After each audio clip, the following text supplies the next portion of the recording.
Irma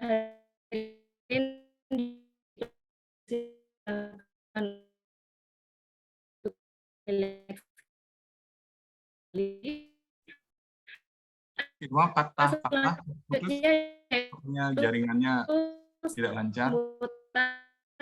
Dari bidang negeri itu pada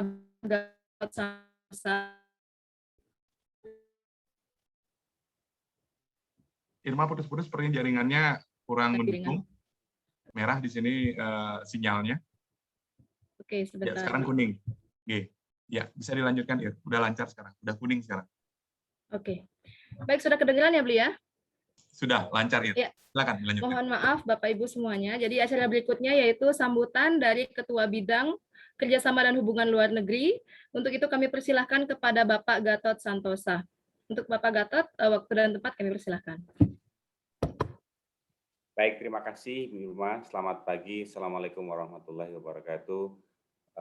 Rekan Radiographers Indonesia, terima kasih atas kesempatannya sudah berkenan bergabung pada acara ke-6 Asia Continuous Professional Development dan sekaligus acara ke-7 dari Online Conference of Southeast Asia pada hari ini. Hari ini adalah acara yang kita tunggu-tunggu karena setiap hampir 1,5 bulan sekali kita mengadakan acara ini, dan semoga Bapak Ibu teman sejawat Radiographer Indonesia dapat mengikuti acara dengan lancar, dan harapan kami acara ini dapat memperkuat koordinasi, kolaborasi dan pertukaran ilmu pengetahuan dari berbagai asosiasi radiografer di ASEAN dan Asia. Kemudian yang kedua, kami berharap juga bisa mempromosikan continuous professional development dan meningkatkan profesionalisme radiografer. Kemudian yang ketiga adalah sharing academic training atau sumber referensi yang dilakukan dari asosiasi profesi di negara lain. Kira-kira itu 3 topik utama dari kegiatan ini, tujuan yang ingin dicapai. Dan pada kesempatan acara yang ke-6 ini, kita diberikan jatah untuk mengikuti acara ini sebanyak 500 peserta dari Indonesia, dan nanti akan kita sama-sama dengarkan acara ini yang akan di-host sebagai penyelenggara adalah Vietnam. Mungkin itu sekilas dari saya, Bu Irma. Terima kasih, selamat bergabung, selamat mengikuti acara, dan semoga bermanfaat. Waktu dan tempat kami kembalikan kepada Ibu Irma. Terima kasih. Baik, terima kasih Mas Gatot atas sambutannya. Acara berikutnya yaitu sambutan dari Ketua Umum Pengurus Pusat PARI. Untuk itu waktu dan tempat kami persilakan kepada Bapak Dr. Haji Sugianto, SPD MAPPSC MRI. Kepada Bapak Ketum kami persilakan.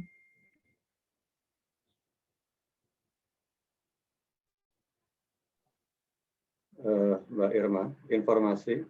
Ya, Bapak Ketum saat ini sedang mengganti device lebih dahulu karena ada masalah dengan audionya.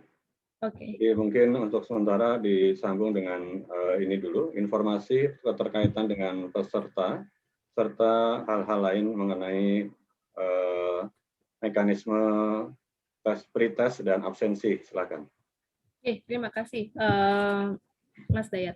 Jadi Bapak Ibu sekalian, sambil kita menunggu Bapak Ketum untuk bergabung kembali bersama kita, dapat kami sampaikan sekali lagi bahwa acara hari ini kita akan melakukannya dengan sistem relay dengan main Zoom yang diadakan oleh host kita, yaitu Vietnam Association of Radiologic Technologist.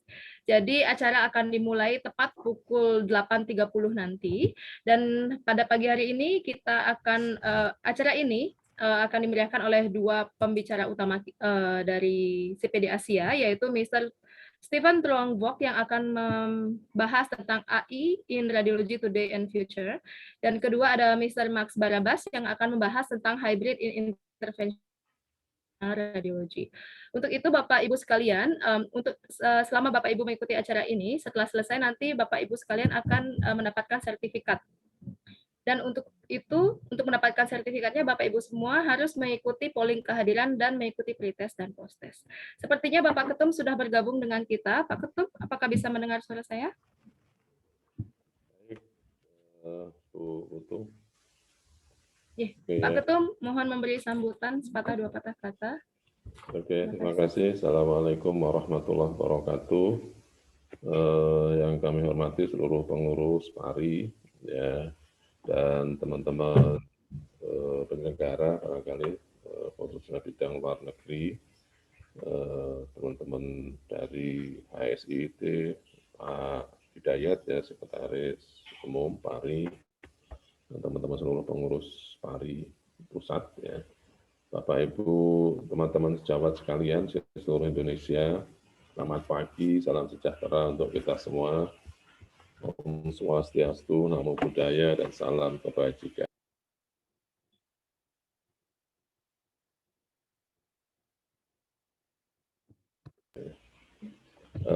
Bapak Ibu sekalian, jadi ini momen yang baik ya untuk kita PARI, kita bergabung bersama-sama di CPD Asia seperti yang disampaikan Pak Gatot tadi ya. Mudah-mudahan nanti acara bisa berjalan dengan lancar. Jadi untuk CPD Asia ini memang makin berkembang Bapak Ibu sekalian. Jadi awalnya 5 negara, terus kemudian ini sudah tambah beberapa negara seperti Taiwan, Hong Kong ya, dan beberapa negara yang lain. Jadi kita nanti bisa mendengarkan pembicara-pembicara dari internasional ya, kita belajar lah tren di internasional ini seperti apa. Nah Bapak Ibu sekalian, kita sebenarnya di awal kemarin ya, minggu kemarin kita juga ada kegiatan seminar Sabtu ya, itu kita PARI kerjasama dengan PT Philips ya. Kemudian minggu ini bersama-sama dengan kita juga ada kegiatan di Pengda Jawa Barat ya, Pengda Kota Bekasi. Kemudian Sabtu depan kita PP PARI juga akan ada kerjasama ya dengan PT Bayer. Kemudian Minggu 11 Juli gitu ya, nanti dicatat ya tanggal-tanggalnya barangkali saudara sekalian. Itu kita kerjasama dengan Pengda DKI Jakarta, Pengcap Jakarta Utara, kemudian juga Pengda Jawa Barat ya, Pengcap Cirebon. Kemudian Sabtu dan Minggu 17 dan 18 Juli ya, itu kita PARI bekerjasama dengan PT Siemens ya. Kemudian juga Sabtu dan Minggu 24-25 Juli kita kerjasama dengan PT Siemens ya. Kemudian Sabtu 31 Juli kita kerjasama dengan RSG MUI ya. Jadi insya Allah nanti hampir setiap Sabtu Minggu di bulan-bulan ke depan kita akan full ya kegiatan, dan ini bisa memberikan manfaat. Nah, Bapak Ibu sekalian, kami di kesempatan yang berbahagia ini juga ingin menyampaikan Bapak Ibu tolong tetap jaga kesehatan ya, karena situasi pandemi COVID ini semakin meningkat. Ya, beberapa rumah sakit barangkali bornya itu sudah lebih dari 80%, ya bahkan kadang-kadang ada yang sampai 91%. Ya, jadi ini teman-teman Bapak Ibu tolong ya jaga kesehatan, minum multivitamin, pakai masker terus ya, kemudian juga cuci tangan. Kadang-kadang ada yang begitu saja masih terkena. Jadi kami pesan mudah-mudahan semuanya dalam keadaan sehat walafiat, tiada kurang satu apa. Dan mari kita sama-sama belajar ya, mengikuti CPD Asia. Dan mudahan nanti dari awal sampai akhir kegiatan bisa berjalan dengan baik. Terima kasih ya. Assalamualaikum warahmatullahi wabarakatuh. Waalaikumsalam warahmatullahi wabarakatuh. Terima kasih atas sambutannya Bapak Ketum. Memasuki acara berikutnya yaitu pembacaan doa oleh petugas. Untuk itu kami persilahkan kepada Bapak Syafi'i. Monitor Bapak Syafi'i, apakah sudah bergabung bersama kita? Sudah Mbak, suara saya kedengaran Mbak Irma? Iya, terdengar jelas Pak Syafi'i. Monggo Bapak dipersilahkan waktunya. Baik, Bapak Ibu dan teman-teman sekalian, mohon izin, ini saya diminta untuk membacakan doa, dan doa ini dalam agama Islam, dengan tata cara agama Islam, kepada teman-teman saudara sekalian yang menganut keyakinan lain, dapat mengaminkan doa saya dan mungkin juga berdoa menurut keyakinannya sendiri. Baik, mohon izin sebelum lantunan doa nanti saya bacakan, mari kita niatkan, ikhlaskan hati kita semuanya, kita khusyukkan hati kita semuanya, mudah-mudahan Allah Subhanahu wa taala, Tuhan semesta alam, berkenan meridhoi kegiatan kita hari ini dan mengijabah doa-doa kita, dan semoga juga bangsa Indonesia khususnya dan dunia kita semuanya bisa segera terbebas dari pandemi corona ini. Biridhoillahi wa syafaati rasulillahi. Al-Fatihah. A'udzubillahi minasyaitonirrajim. Bismillahirrahmanirrahim. Alhamdulillahirabbil alamin. Arrahmanirrahim. Maliki yaumiddin. Iyyaka na'budu wa iyyaka nasta'in. Ihdinas siratal mustaqim. Siratal ladzina an'amta 'alaihim ghairil maghdubi 'alaihim waladdallin. Amin amin. Bismillahirrahmanirrahim. Alhamdulillahirabbil alamin. Hamdan yu'afi ni'amahu yukafi'u mazidah. Ya Rabbana lakal hamdu kama yanbaghi li jalali wajhikal 'azimi sultanik. Allahumma shalli ala sayyidina Muhammadin shalatan tunjina biha min jami'il ahwali wal afat wa taqdilana biha min jami'il hajat wa tutahhiruna biha min jami'i syai'at wa tarfa'una biha indaka 'ala darajat wa tuballighuna biha aqsal ghayat min jami'il khairati fil hayat wa ba'dal mamat. Ya Allah, segala puji bagimu ya Allah, yang awal tanpa yang mengawali sebelumnya, yang akhir tanpa yang akhir sesudahnya. Maha suci asma-Nya, maha tambah anugerahnya, ya Allah, yang tidak tersembunyi darimu apapun yang ada di langit dan bumi. Bagaimana mungkin tersembunyi bagimu apa yang Engkau ciptakan? Bagaimana mungkin Engkau tidak menghitung apa yang Engkau buat? Bagaimana mungkin hilang darimu apa yang Engkau atur? Ya Allah, sampaikanlah sholawat dan salam kepada junjungan kami, Nabi Muhammad SAW dan keluarganya. Sholawat yang awalnya tidak terbatas, yang batasnya tidak berujung, dan akhirnya tidak berhingga. Allahumma ya Allah, ya Tuhan kami agungkan segala asma kebesaran-Mu, karena Engkaulah Zat yang maha mulia. Kami tadahkan tangan kehadirat-Mu, karena Engkaulah Zat yang maha mengabulkan segala permohonan hamba. Dan mengucap puji syukur kehadirat-Mu ya, atas segala rahmat dan karunia yang telah Engkau limpahkan kepada kami. Pada saat ini kami hadir bersama dalam acara ini. Untuk itu ya Allah, ya Rahman, ya Rahim, jadikanlah acara yang kami laksanakan ini acara yang penuh berkah, yang Engkau ridhoi, yang membawakan rahmat, taufik, dan hidayah-Mu. Ya Allah, yang Maha Pengampun, ampunkanlah dosa-dosa orang tua kami, dosa-dosa guru kami, sayangi dan muliakanlah mereka dari sisi-Mu. Jadikanlah ilmu yang beliau sampaikan menjadi ilmu yang bermanfaat. Ya Allah, ampunilah dosa-dosa kami. Jangan Engkau palingkan hati kami setelah Engkau beri petunjuk. Berilah kemampuan kepada kami untuk dapat mengamalkan ilmu yang telah Engkau anugerahkan kepada kami. Tiada daya dan kekuatan kecuali dari pertolongan-Mu ya Allah. Ya Allah, ya Rahman, ya Rahim, saat ini kami berkumpul bermunajat kepadamu, karena hanya kepadamu lah kami gantungkan segala hajat hidup dan keinginan kami. Lapangkanlah segala urusan kami. Ya Allah, tidaklah kami meninggalkan tempat ini kecuali Engkau telah ampuni dosa-dosa kami. Tidaklah kami meninggalkan tempat ini kecuali Engkau telah penuhi hajat hidup kami. Jadikanlah pertemuan dan perpisahan ini karena-Mu ya Allah. Berkalilah pertemuan dan perpisahan ini atas rahmat-Mu. Ya Allah, saat ini kami semua sedang menghadapi wabah pandemi corona. Banyak di antara saudara-saudara kami yang mendahului kami. Ampunkanlah dosa-dosa mereka dan terimalah segala amal baiknya.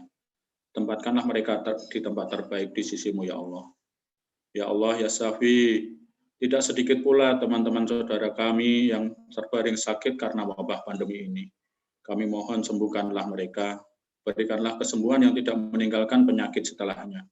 Ya Allah, karuniakanlah kepada kami kesehatan yang dapat menolong sesama kami.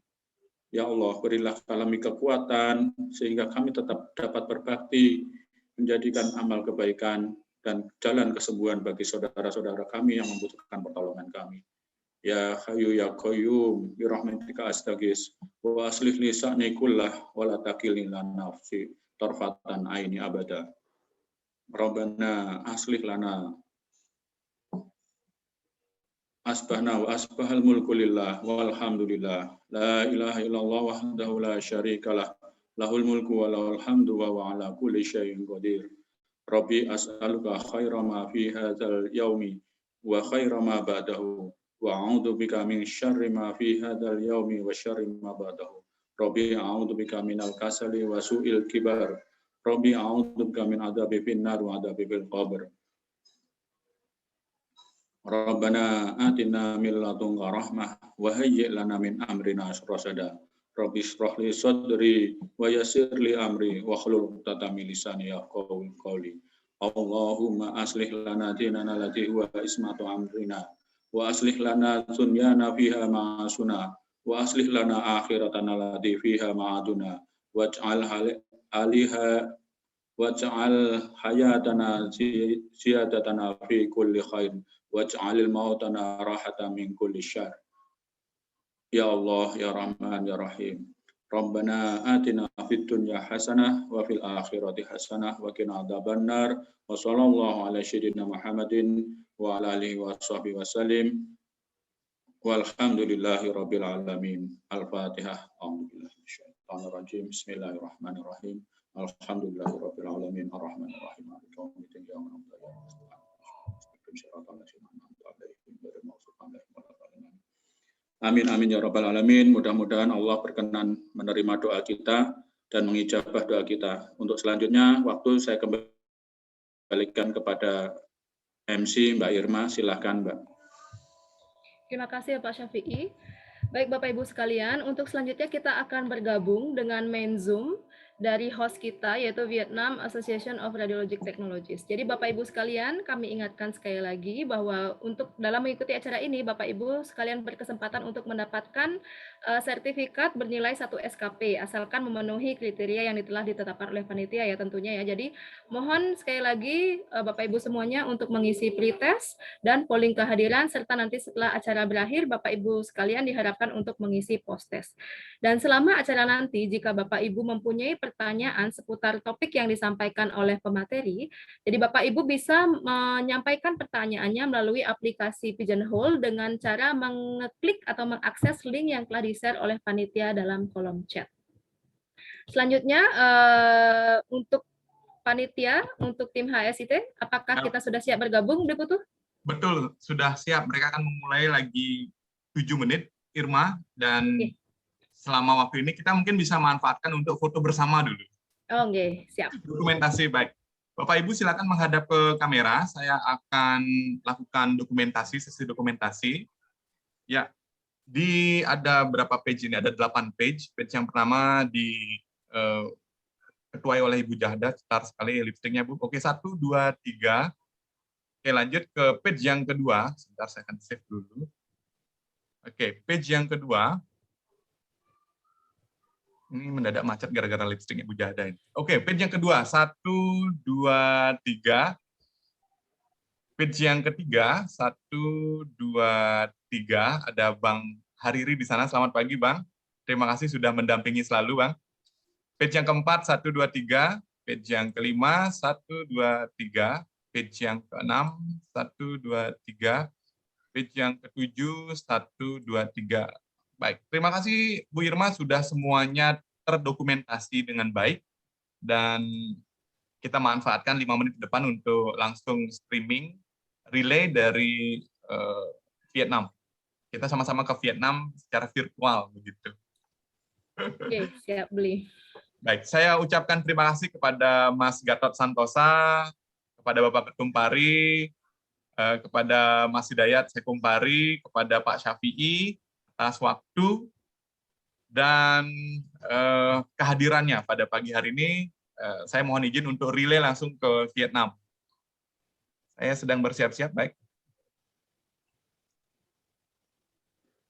Berikut adalah Vietnam.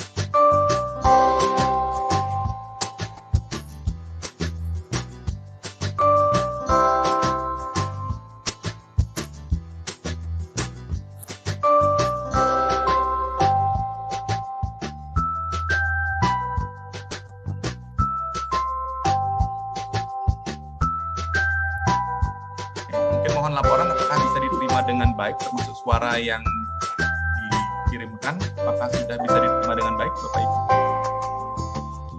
Baik, Bu. Mantap, Oke, terima kasih. Baik, saya akan mute dan saya akan fokus ke streaming di Vietnam. Terima kasih Bapak Ibu. Sampai jumpa lagi nanti di seksi tanya jawab. Dan bagi yang rekan-rekan yang belum mengisi absensi, silakan mengisi absensi. Saya akan terus memberikan link absensinya di kolom chat. Terima kasih. Ladies and gentlemen, the Vietnam National Anthem.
Good day, everyone from all over the world. This is the 7th online conference of Radiologic Technologists of Southeast Asia and Open Asia. Also, this is the 6th Asia CPD Continuing Professional Development online program. And hosting these events is the Vietnam Association of Radiological Technologists, VART. Sponsored by Bayer Vietnam, VT Healthcare Vietnam, Konica Minolta Asia, and Fujifilm Asia. And I am Peachy Luna, your moderator for the Radiology Imaging Room. These events are supported and graced by member societies, presidents, and the officers of the ISRRT.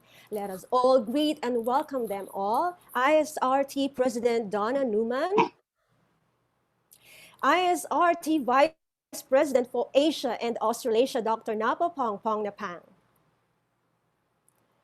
We also have the President of Macau Radiological Technologists Association, MRTA, President Fernando Quoc. President of Indonesian Society of Radiographers, known as PARI, President Giek Sugianto. President of Myanmar Society of Medical Radiation Technologists, President Ken Mountain. President of Cambodian Radiologic Technologists, ISRRT, President Sophie Lee.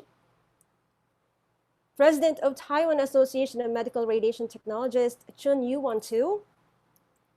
President of Hong Kong Radiographers Association, HKRA, Wan Shu Boon Nelson.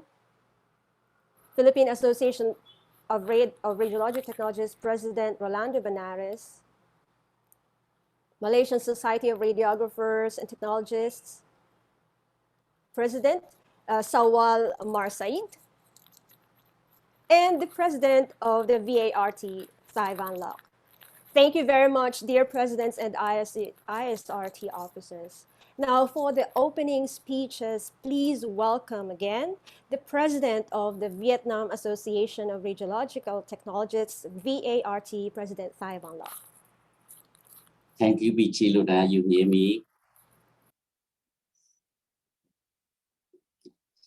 Very warm. Hello, everyone. Everybody in the world. They come from in Asia, Australia, Europe, Africa, America, coming the 7 Southeast Asia and Open Asia, and the 6th Asia CPD. Today, we have 3 sessions, the radiology imaging room and radiotherapy and nuclear medicine. We are blessed and many thanks. More than 3,000 attended our friends on this conference. Thanks on speaker, panelists support for us. Special, many thanks, Bichi Luna and Bichi Luna in Philippines, in Jonathan from Singapore, and own service team of Asia CPD. Maybe in last night, you go to sleep in too late for preparing everything for today. Many thanks, everybody. Many thanks, President and participants in Asia CPD. In Vietnam, Macau, in Taiwan, Hong Kong, Cambodia, Myanmar, Philippines. Special, I want to say thanks, Indonesia President and participant from Indonesia.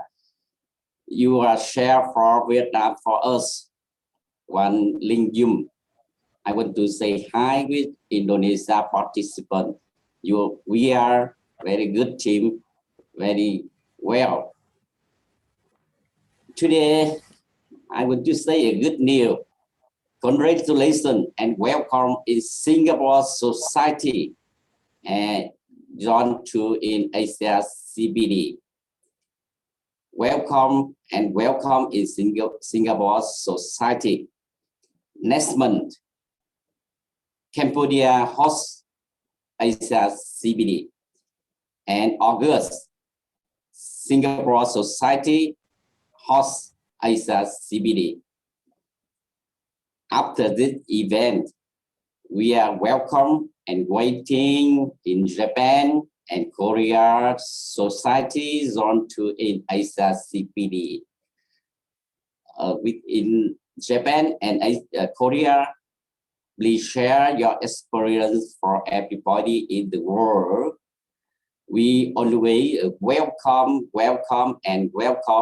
Japan and Korea. Today, we are here. COVID-19 pandemic still increased in all Asia countries. My Vietnam also. But I think America and Europe, in our friend in American and Europe, maybe everything now better and better. The best key now for fighting COVID-19, we only vaccine.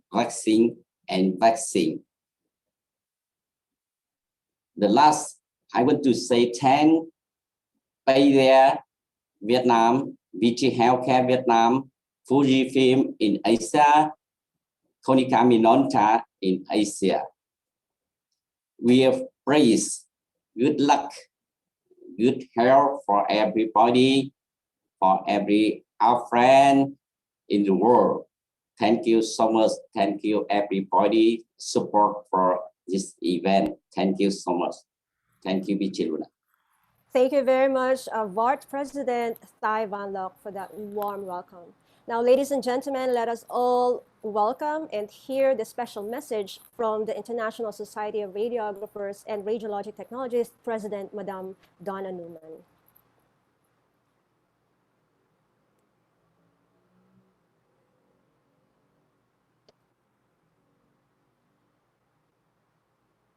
Good morning and welcome everybody to the 7th annual online conference of the Southeast Asia and Open Asia Professional Development Meeting. Our title today for this meeting is AI and New Technology in Radiography. I've had a look at the speakers that will be working with us today and they look fabulous. I thank you for the opportunity to give a welcome and an update from the ISRRT. I am your ISRRT President, Donna Newman. And as you know, we represent more than 500,000 radiographers from around the world. You know, our mission is to improve the delivery of healthcare to people from around the world by promoting quality care, education, and research. And you in Asia are being global leaders doing just that with this online meeting today. I bring warm welcome from the ISRRT Board of Management, who does your day-to-day operations throughout the world to keep your projects going. I want to talk to you just for a few minutes about the ISRRT values to its member. You can see here that we have many values to all of you throughout the world. And we do this through collaboration, representing your global voice, developing standards, helping to elevate standard of care from patient, collaborating and networking. So let's talk about some of those things that we've done for you this past year. I want to thank all the members from the Asian region that actually help participate in our WHO collaborative plan to try to help reduce mortality by 2025. And by doing this, we actually need to reduce tobacco around the world, tobacco usage from around the world. You can see here that this year's theme was keeping the next generation of radiographers a non-smoking profession. And I'm happy to say that we had over 7,000 people participate around the world in many countries that helped deliver our message, and we had great success. So thank you to all you in Asia that actually helped promote our collaborative effort with the WHO. This year again, we are actually rolling out our 3rd edition of our special edition to raise awareness around the world about our profession. This year's theme is going to be the role of the radiographer in a pandemic. And we are celebrating and honoring our radiographers that actually contributed during the pandemic. Letters have been sent out to all member societies, asking them to contribute to this issue and to celebrate and honor their members in their country that actually contributed and were frontline healthcare workers. Also, if you're interested in talking about your specialty area, these articles need to be in by the end of July. Just contact a board member, myself or Demetrius, and we can get you set up to be writing your article for our 3rd special edition of our World Radiography Day, which will be rolled out in November during the celebration. I want to welcome everybody and encourage everybody to come and join us in our Dublin Congress. Our World Congress will now be held virtually. I'm excited to tell you that the program is up on the website. You can go to the ISRRT website, click on the conference site, and you can see the program, the pre-Congress workshop, the registration, and all that the Congress has to offer. So although we may not be able to travel, we can attend our Congress virtually. You can see the attendance rate there. You can join for a session, a half day, a full day, or the whole Congress. So please go to the ISRRT website and register for the World Congress. I also want to let everybody know we have purposefully chosen the council meeting to be on the Tuesday, the 17th, to allow people to participate with that online so we don't have any internet issues. And then if you are planning to go in person to the Dublin Congress, you can hop in the airplane and head out on Wednesday and be there in time for the Congress on Friday. If you can attend in person, great. If you can attend virtually, wonderful. We hope to see you there. I want to talk a little bit about the importance over the past year of our collaboration with our ISRRT member societies and stakeholders from around the world. I have to thank 2 of your leaders within your region, your Vice President of Asia Australia region, Napapong, and our Director of Education, Utapong. They brought forward this fabulous idea on creating a Facebook Live sessions where we would meet with members around the world, have experts contribute best practice, and collaborate and discuss scientific practices, practice issues, and best practice from around the world. And I have to tell you, our first webinar was on the COVID back in May of last year, and we have just celebrated our 1-year anniversary with our 20th Facebook Live session. You can see here that we've reached over 478,000 people around the world by helping to provide education, to provide networking opportunity, to provide best practice, and to provide collaboration on elevating healthcare around the world. I'm so excited about the online sessions that we've had. They are located on our ISRRT website. So if you haven't had a chance to see the, those sessions, you can go right online and watch those. Look forward in July to more Facebook Live sessions where we will partner and talk about digital radiography. We also make sure that we represent your global voice at stakeholder meetings, and we have official relations with some the WHO, the IAEA, the ICRP, and we attend those meetings and make sure that we represent your voice at those meetings. Just a few highlights that have happened over the last year is we participated in the Communicating Risk and Benefit of Pediatric Imaging with the WHO, which reached over 3,000 people around the world, and we spoke at that meeting. We also contributed to the technical development meeting that's talking about radiation protection education and training for healthcare professionals with the IAEA. And you can see here that there was 23 international organizations that came together to discuss the gaps and what is needed to ensure that we can elevate healthcare and radiation protection for our patients and for us when we're working in the radiology field. We also have official relations with the ICRP, and you can see here that we work with the Committee 3. They deal with medicine, and I'm happy to report to you that I've been helping to write this technical document on radiation protection and PET and PET-CT. It's our first time that we've had ISRRT radiographer on one of the task force, and we hope to continue to get more our radiographers around the world on these task force to get your global voice out there and be represented at these meetings. I want you to know that we're working actively with the WHO to help reduce the shortage of radiographers around the world. They're projecting that we're going to have 18 million healthcare workers shortage by 2025, and that we need to actually participate in a campaign to stop this and to ensure that there's the same healthcare no matter where you're at in the world. So we actually developed a strategy where we're promoting a 4-tier radiography profession from basic radiographer all the way to advanced consultant. And we believe that by presenting a profession that has all tiers in it, we will actually create economic growth. And so we are rolling this out and promoting this all around the world and all of our countries, and trying to help countries actually establish baseline education in high school so that they're prepared to enter the field, and then to develop opportunities and education so that people can actually advance in their profession. Now, of course, you know that the major thing that's been happening with all of us around the world is the pandemic. And so we have been very active in participating with this.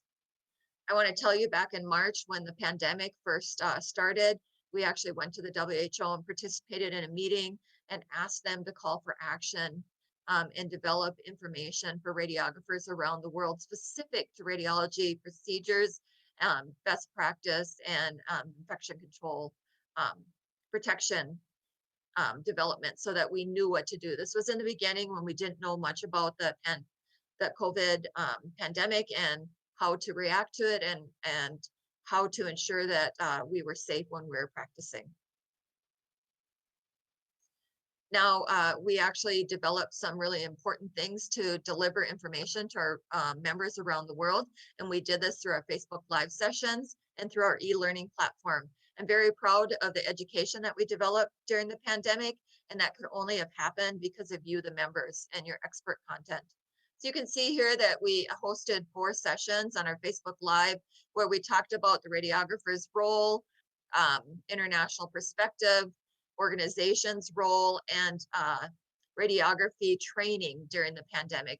And you can see that we tried to approach best practices of what was happening around the world and share this through networking opportunities. It was very successful, and these are all available on our website if you would like to watch them. We also went to our member experts, and some of you have contributed to this, and we asked people to help develop in the major areas that were being used during the pandemic, so we would know how to, of course, do radiation protection, but more so how to ensure that that we were doing best practice when we were talking about safety with performing it and making sure that we weren't transmitting the COVID from one person to another. We have a great e-learning education in CT exams and radiation therapy, nuclear medicine, and ultrasound. And of course, our very first rollout that we collaborated with the ISRRT was on radiography and portable radiography, where we had over 40 educators around the world help develop this platform. These are all free on our e-learning platform, so just go to our website to use these. Of course, one of the most important documents we developed was safety guidelines, where in March of last year, radiographers from around the world came together and actually reviewed literature in their countries about what best practice was and helped to develop our quick guide and actually radiation protection and the safe use of medical imaging in all areas, and infection control measures, which you can see here were developed. And because we developed these 2 documents and sent them to the IAEA and the WHO, they actually invited us to participate in helping to write this book on the use of chest imaging during the COVID pandemic. And it actually covers chest imaging in radiography and in CT and lung ultrasound. And we were asked to help write the chapter in there on the infection control and the radiation protection of the radiographer when they're performing these. And this only happened because you members around the world contributed to those previous documents that we sent to them. We also were asked by the IAEA to help develop a technical document in nuclear medicine during the COVID in collaboration with the European Nuclear Medicine Organization and the World Federation of Nuclear Molecular Biology and the WHO. And so you see here that we represented the global voice around the world, and with your contributions help to develop these documents that are free of charge and available on the WHO, the IAEA website, and the ISRRT website. Feel free to use these. Many of us around the world have not been recognized as frontline healthcare workers, and this was an issue during the pandemic. And so I'm happy to tell you that we developed a position statement on healthcare employees' responsibilities to recognizing radiographers as key frontline healthcare workers. This is on our website, and if you need this to actually bring to your government to have you be recognized as frontline healthcare workers, it's available for you. Many of our countries have already used this. And finally, just to talk about our project that is ongoing, we have the first part is done, where we actually have created a joint statement with the ISRRT on artificial intelligence and the radiographer profession and what our role will be in AI. And so I'm thank you for the opportunity to share some of the projects we've been doing throughout the year. And if you want a more in-depth look at what we're doing, please join me for my update at the World Congress. I thank you again. I congratulate you on your conference, and I look forward to participating in this great conference that you guys are providing. Thank you and have a great day. Wow, thank you very much, ISRRT President, Madam Donna Newman, for sharing with us the very interesting and very important achievements and developments that ISRRT has done in recent years, especially amidst the pandemic. Now, to give us important details about the next exciting event, which is the 8th Southeast Asia Radiographers Conference happening in 2022, we have now the president of Singapore Society of Radiographers, SSR, Ms. Denise Truong. Thank you, Peachy. Good morning, friends and colleagues. I'm Denise, president of the Singapore Society of Radiographers, and I want to thank Mr. Lock for the opportunity to speak to you briefly at this meeting this morning. So first, I congratulate the Vietnam Association of Radiological Technologists for putting together the 7th online conference of Southeast Asia and Open Asia, and the 6th Asia Continuous Professional Development. I look forward to this morning's program of educational talks on artificial intelligence, and I wish the team all successes in the smooth running of this meeting. I'm also excited to share with you some details on the next Southeast Asia Radiographers Conference that will be held and hosted by the Singapore Society of Radiographers.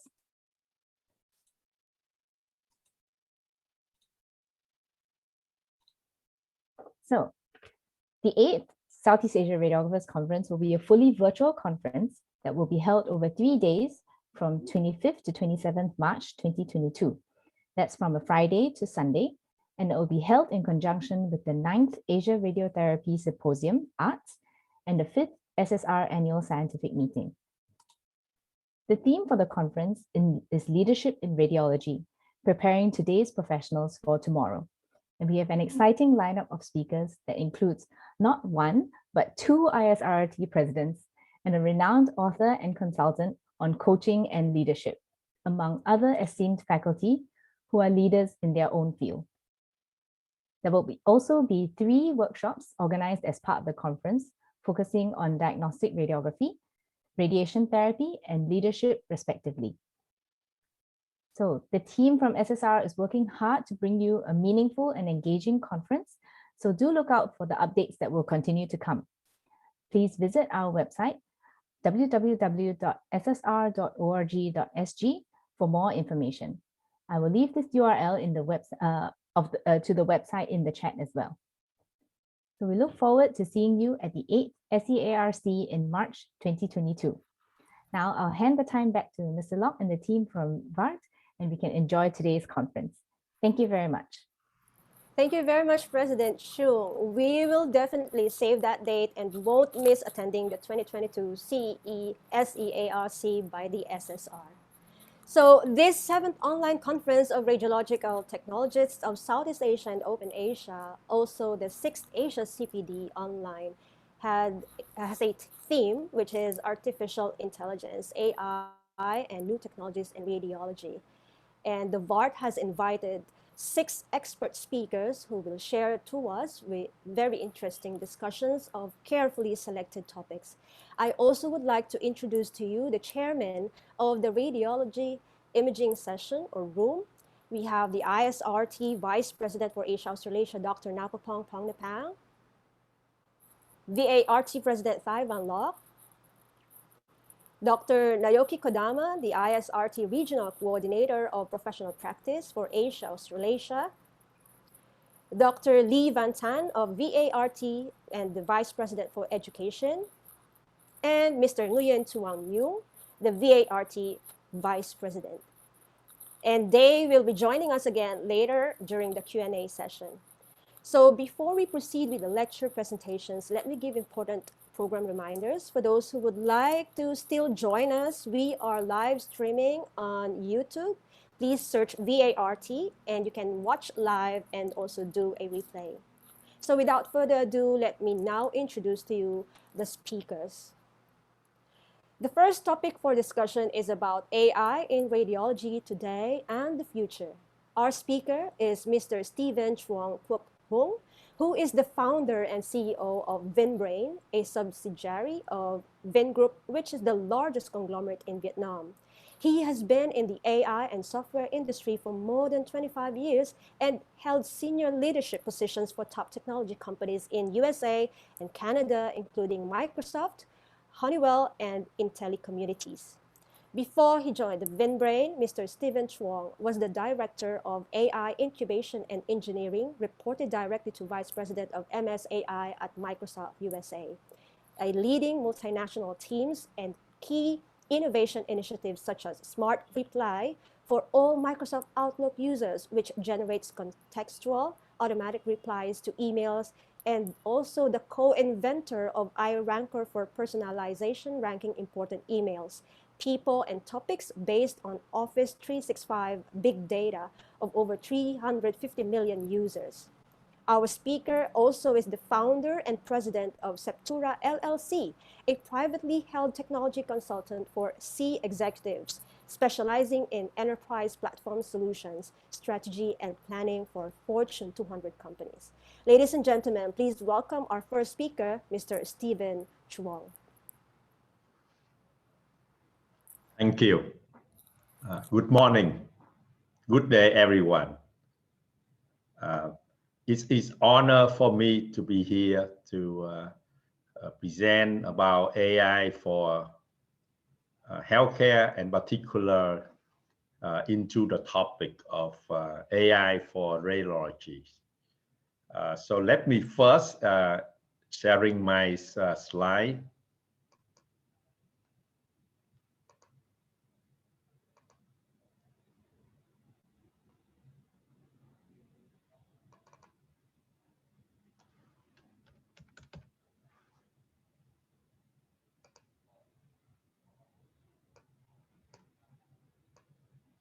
Okay, you see everything. Okay, let me make sure. Okay. So everything okay? You see my slide? Okay. Yes. So the agenda of today will be briefly introduce myself. So thank you for the organizer that already talked about it. So I will go quick about that. And then the second, I will talk about the challenges in infusing AI into radiology. And briefly, we'll talk about AI product, which is the Dr. 8, is the first product that making by my company in Vietnam. And then also the last but not least is talking about the future of AI for radiology. So beginning, I would like to talk about the mission of my company, which is infuse AI and IoT into healthcare to improve human life and productivity. And the vision of what we want is we want to provide the access to the best healthcare solution, knowledge and services, and AI is at the core. So briefly about my background. So I have a chance to study and work overseas. So before I went back to Vietnam, I was in USA and Canada for 36 years, and it's been a long time, but I think go home and Vietnam is a big thing for me, and it is aspiration for going back to the home country. So I think like on of the background, the speaker already, the previous organizer already introduced. So I think very much. I have been working in productivity, Microsoft and Honeywell, and found different patterns. I also was a speaker of a conference in Vancouver, Canada, about NLP, which is the natural language processing. It's a ACL conference. It's the ranked. It's a top one, conference. And have a chance and humbly like done several of patent white paper and publication. So first today I will talk about the challenges for doing AI for radiology. So the biggest one I want to mention first is the data noisy and scatter. What I mean by that is, radiology's or medical image input can be vary from different vendor and different provider and different configuration. So the data is fairly like, different kind of a standard as the input for AI to do any detection, segmentation on the imaging. So that's why what I mean by is noisy in the sense of the configuration, giving different kind of a combination from portable machine X-ray to a very high-tech machine into a big hospital. And also the data is scattered in many hospitals. So because of that, it's hard to get the common standard and bring the data together. The second aspect of the data is unbalanced. If you look at the paper that published from a very well-known scientists and also radiologists at Stanford, including Andrew Ng, the top 4 influential like AI in the world, and the people from like Matthew Langen, Professor Matthew Langen, Professor Andrew. You can see that in front of you, like you can look at it, like you may get a lot of data about lung opacity, like 92,000. But then you can look at it, the pneumonia, they have only 4,500. And pleural order is only 2,400. But then you have, decent amount of edema and, even like cardiomegaly is not that bad. So what I want to emphasize, the first point is about, data, noisy, scatter, and unbalanced. The second aspect is you look at this picture from the CT and, they look very similar, but, one of them is have the neurology disease and one is not. So the first one is the one on the top is have the neuro disease and the bottom is healthy, but they look similar because, the above one, the top one is the, like 2.5 years old kid and the bottom is 3 months. So it's telling that this is a challenges of doing interpreted medical image. It's a complexity and sophisticated. And you guys probably on the call will be honored that you are, doing the hard work and the challenging work of, interpreted the medical image, which is one of the toughest, challenges of how to do it right. The next is, you look at this is when we do the AI, we need to rely on, radiologists, which is human, to do the labeling, annotation, whether they have abnormal finding or disease, or, or they are healthy. So first you want to train the AI, you need to have a good doctor, good radiologist to labeling and, teaching AI. So, but the challenges of in the radiologist field is the definition standard of interpreted is what I call is inconsistent. If you know that like there is a different trend of radiologists, whether they follow the European interpreted or you follow American ISNA, blah blah blah. So that is also the challenges of which background that you studying from, and what textbook and the guidance that you're following. And then also that's associated with the knowledge, because the knowledge of radiologists and doctor in general is dependent on the medical school that they study.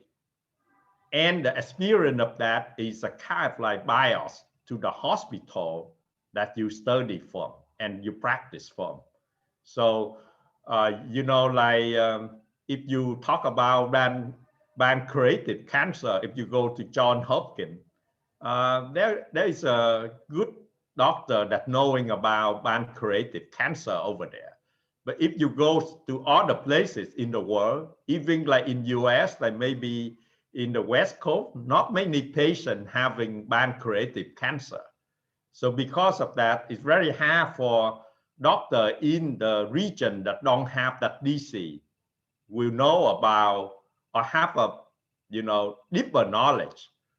So that's why what I call is the knowledge and the experience is inconsistency, and also dependent and biased to the the place that they practice and they study from. But AI, we like to solve the problem generalization.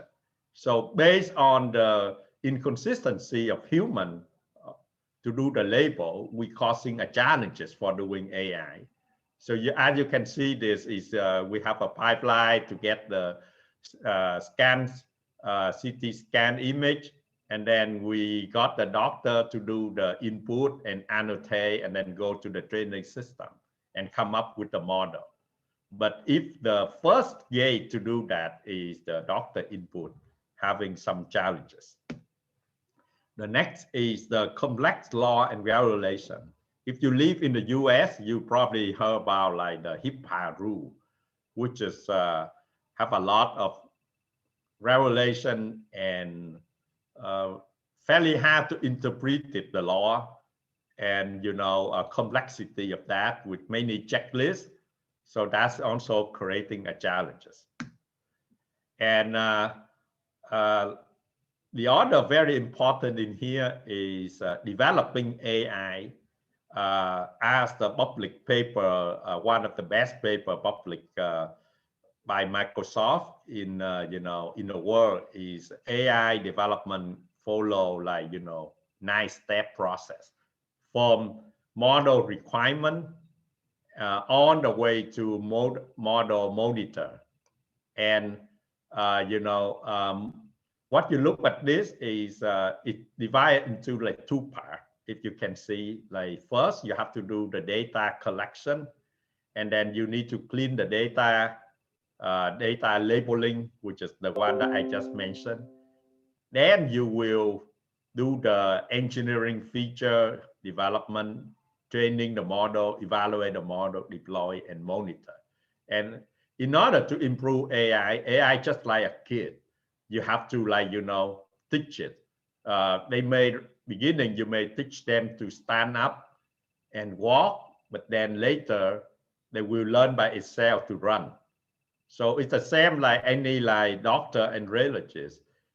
When they graduate from the school, and after 10 years, of course, after 10 years of learning and practice in hospital and helping patients, the knowledge increase, the experience help them to be, better doctor, right? So AI, the same thing. AI is the process and the journey of continuous learning and improving itself. So if you look at how to develop AI, the most complex that ranked by experienced people is about the data, like I mentioned earlier. And the second ranking is about the AI tool. And the third problem is scale. It's very easy to publish a paper more than, complexity, just like, you have to develop an AI product, which is you have to do all of the 9 steps. While developing paper, you have to do very little on data collection, but you just build a model and then submit for the competition. And if you win again the test set, then you win the publication. But you look at this like as Andrew Ng, he's the top 4 AI, and he published this article like I think like in May of this year, and he said that like machine learning may work on the test set well, but it's a long way to reality. So to do AI, it has to be persistent and perseverance, perseverance to make sure that you really persist on what you're doing in order to make a great product. So those are briefly about the overview of the challenges. Next, I will talk about Dr. 8. Dr. 8 is an AI doctor assistant. It is just an example of how we build a product in Vietnam. And it is focusing the first product for is Dr. 8 for radiology. So let me play a short video for you on, and we will go from here. So let me make sure I share the right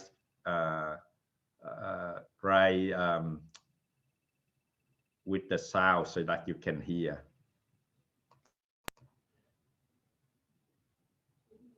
Let me hear. Let me know if you have any problem. The shortage of radiologists is a pressing issue worldwide. Currently, 4.7 billion people don't have adequate access to radiological services. Even in developed countries like the UK and Canada, patients experience long wait times for radiology diagnosis due to the shortage of radiologists. At VinBrain, we know how important radiology analysis to healthcare, including diagnosis, treatment, and prognosis. To solve the problem of shortage of radiologists worldwide, VinBrain developed an AI system to unblock the issue of consistency, high quality for a doctor, and streamline doctor workflow. Dr. Aid, our AI doctor assistant, is built on big data and advanced technology such as graph convolution neural networks and active learning. It is trained on a dataset of 1.3 million chest X-ray images, 275,000 labeled images, including 7,490 images of positive COVID-19 patients from Vietnam, USA, and Europe. The AI can now detect 19 abnormalities in chest X-rays, including emerging diseases like COVID-19 and tuberculosis, with an accuracy rate of 88%, all within 5 seconds. We performed A/B testing on 10,500 images and found that our AI helps doctors increase the diagnostic accuracy from 9 to 25% upon doctor experience. Now, let's see how it works in different medical settings. In big cities, where radiological images are already managed in centralized systems like PACS and HIS, Dr. Aid can be integrated into those systems and upload the images to the cloud. This enables doctors to view the images and AI recommendations anytime and anywhere. Dr. Aid can also act as a centralized system that collects and reads the images in real time, immediately after being captured by X-ray machines. It quickly notifies radiologists of abnormal cases for critical review, thus helping doctors to focus on abnormal or serious cases, which account for approximately 30% of daily cases. Whether the radiologists are using a web-based application within a hospital or clinic, or using a mobile application for convenient access, Dr. Aid supports them with various options to optimize their efficiency, including providing heat maps on abnormal areas, measuring their size, and comparing them with previous images of the same patient. In addition, through Dr. Aid, radiologists can consult other expert radiologists for a second opinion on difficult cases. Dr. Aid can also automatically generate an international standard medical report of abnormal findings and allow radiologists to correct it through voice recognition. Delete the first sentence.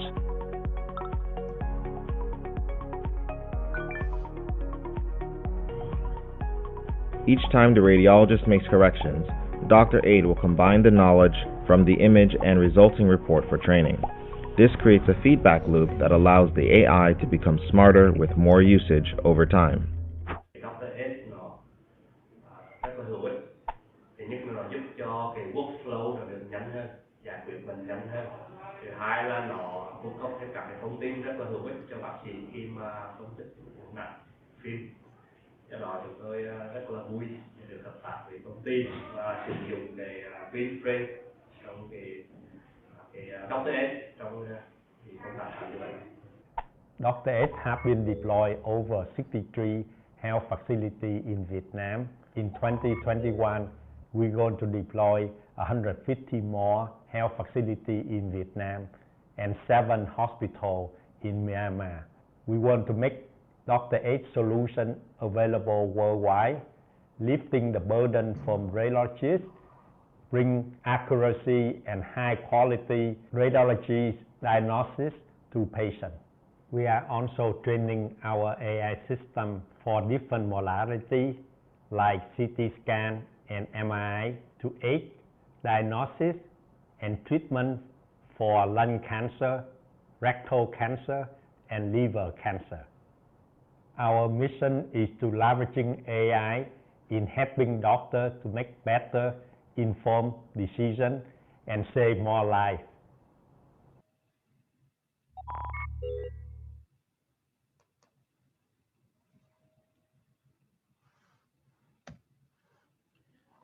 So continue with the value proposition of the Dr. Aid.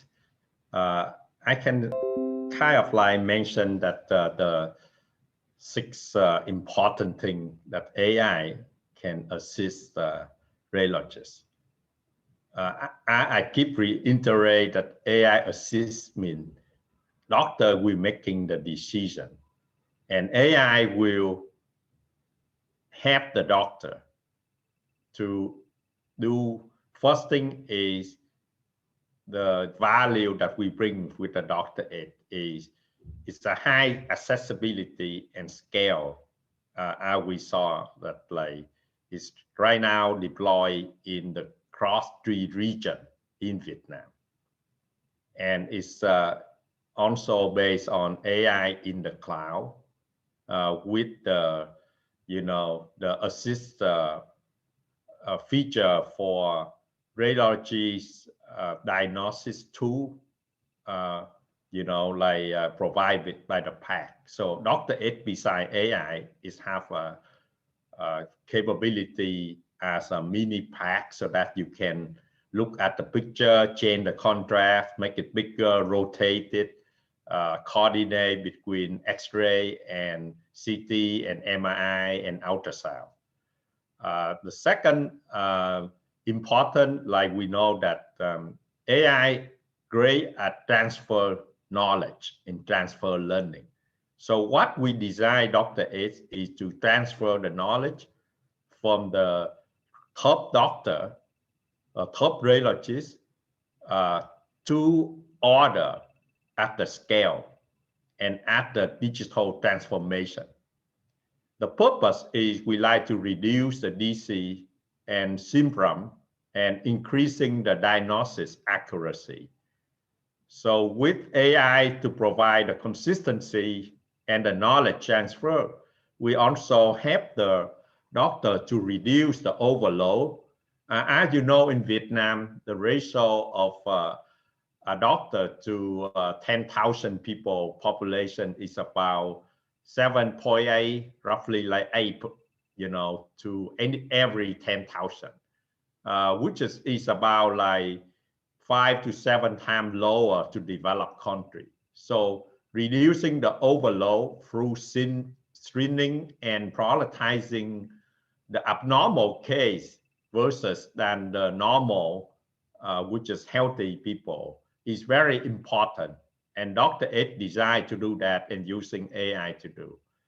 The last but not least is we able to also auto-detect COVID-19 for the positive case. So what we done so far is we are the second biggest data for the COVID.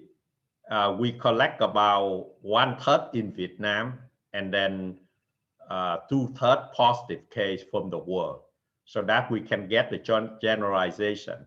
So total the COVID of medical, image that we collect for positive case in right now in the big data of VinBrain is more than 10,000 positive case. So with the Dr. Ed, you can also doing COVID detection as well as the other 20 disease and abnormal findings. So those are the key value for the Dr. Ed. This is, you look at the experience that we like to bring to the doctor. So the doctor, like say, is making the final decision based on AI. And after the doctor making the decision, it will be automatic generate a medical report in both English and Vietnamese language. And the Dr. Ed for doctor usage is available on desktop and also provide the capability as a back viewer that can be integrated to the back, or Dr. Ed by itself also have equivalent of a mini pack, which is like, very much like PAC system, except that they, working on the 3D for viewer right now. The second aspect is doctor can share the result to another doctor through the QR code on the right-hand side, and also sharing to patient if you don't want to bring the hard copy of the image. So all of this access through, multiple application available for doctor with the biggest, powerful screen and pack capability on the right-hand side with the accessibility to the mobile anywhere, anytime. Doing AI is super important of how to really get the feedback loop, like I presenting earlier, of how to do the right thing when we want to make it available to people using. So after the Dr. Ed release in 1 year, we today have deployed 84 hospitals and over like 500 doctor radiologists using it. And the medical image uploaded already like nearly 400,000, X-ray and other type of image. We also published like 9 papers in the top 3 conference in the world and filing like 3 patents.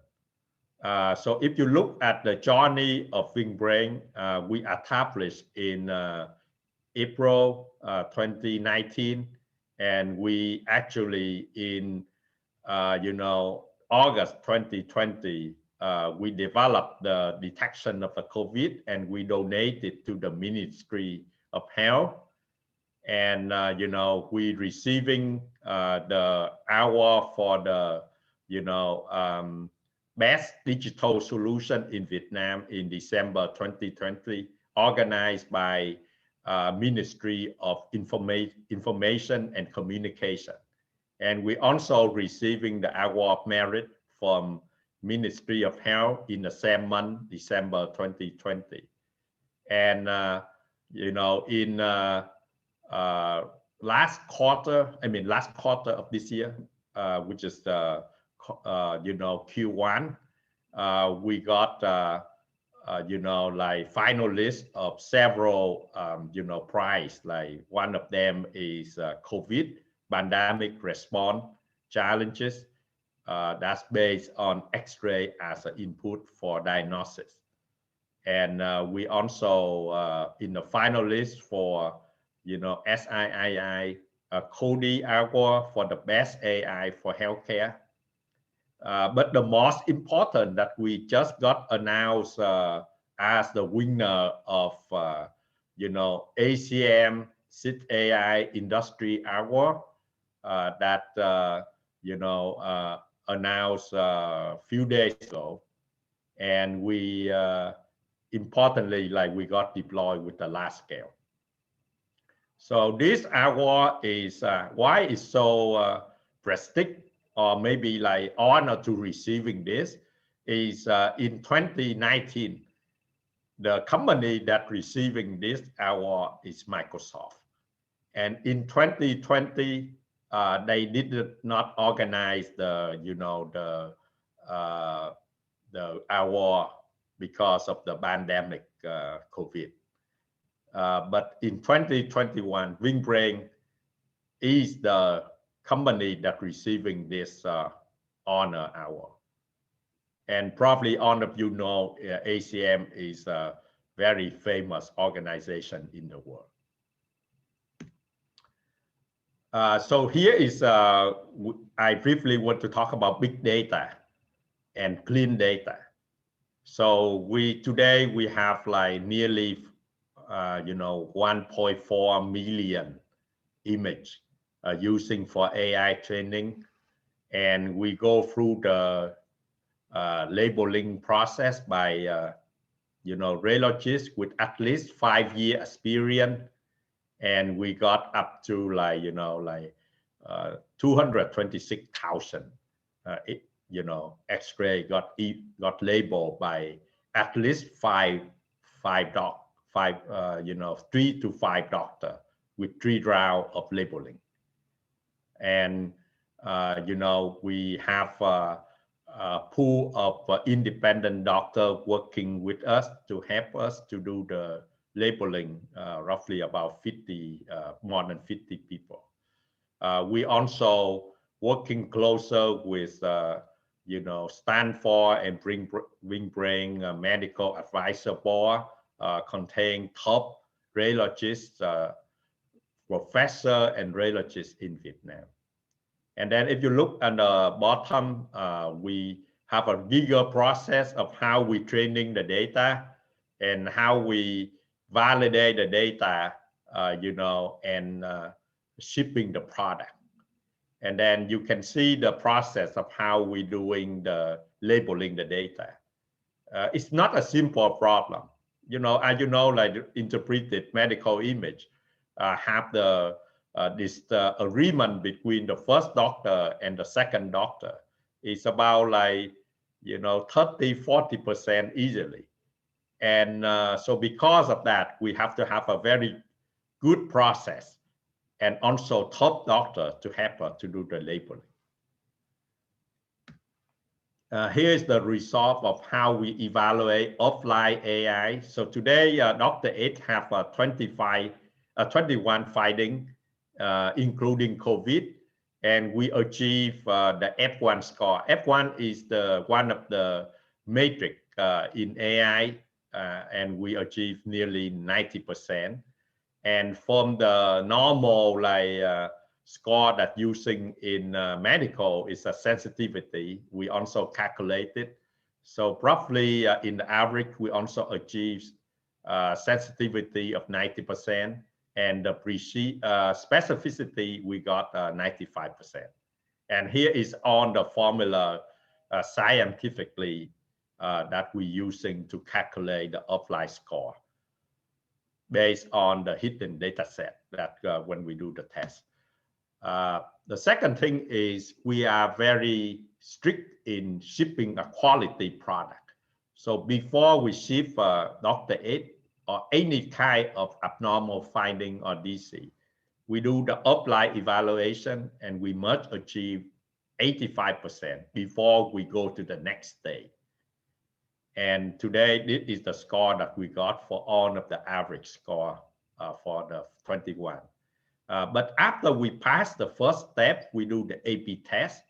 So what is A/B test mean is A mean no Dr. A, just radiologist, same image, same doctor, no AI.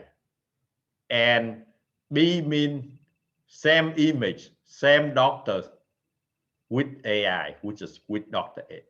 And we do that for more than 10,000 X-ray image with 6 experienced doctor with minimum 5-year radiologists. And we proving that with AI, you know, we improve about 9 to 25%, improvement in the accuracy. And the 9 to 25% vary by the doctor experience and also different kind of abnormal finding. But we're not satisfied yet to ship the product. We also doing the third step, which is UAT test. We can use acceptance test. What it means is we taking, you know, Dr. A, and then we deploy it to you for 5 different hospitals. One of them is our sister, which is Vingroup, belong to the Vingroup. And then the other 4 hospitals, they are public hospital, in different region in Vietnam. And we let it run for 10 days, and every day we collect the satisfaction index, which is like basically a rating. You like it, you don't like it, and you very much useful and not useful or useful. So finally, we make sure that we have to achieve above 70% in order to ship a product. Fortunately, we got 84% in average. The same thing for AP test. If it go below 5%, we don't ship it. Fortunately, we got like 9 to 25% improving. Same thing for offline.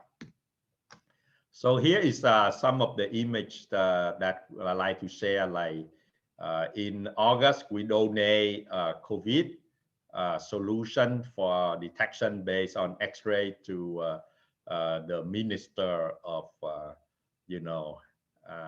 Health, the MOH. And also my team right now participate in using Dr. A to help to do the screening for COVID, and also abnormal finding in Bắc Giang recently and in Ho Chi Minh right now. We are helping to prevent like the F0, which is like the one that having COVID contaminated in the F1 site, the quarantine site. So we preventing that by detect early. And second, we also using the AI, which is the Dr. A, to help doctor and to help the F1 people, which is the one in the site, to discover any abnormal findings, so we can inform hospital and doctor to prepare for treatment for those people early, rather than they getting worse. So those are volunteer people, and we work with Mr. Lau in Ho Chi Minh City to really bring AI and bring the high tech to helping the order. So that's why we focusing on community problem. Here is one particular we learned about COVID, especially with the Delta cases, is a very high number of the one with the COVID patient today is have no symptom, or I call this asymptomatic, which is no symptom COVID patient. So we are able to detect 87 asymptomatic COVID cases, which is very important, because those without symptom, no one can able to find it out whether they have COVID or not, except you have to do the PCR test.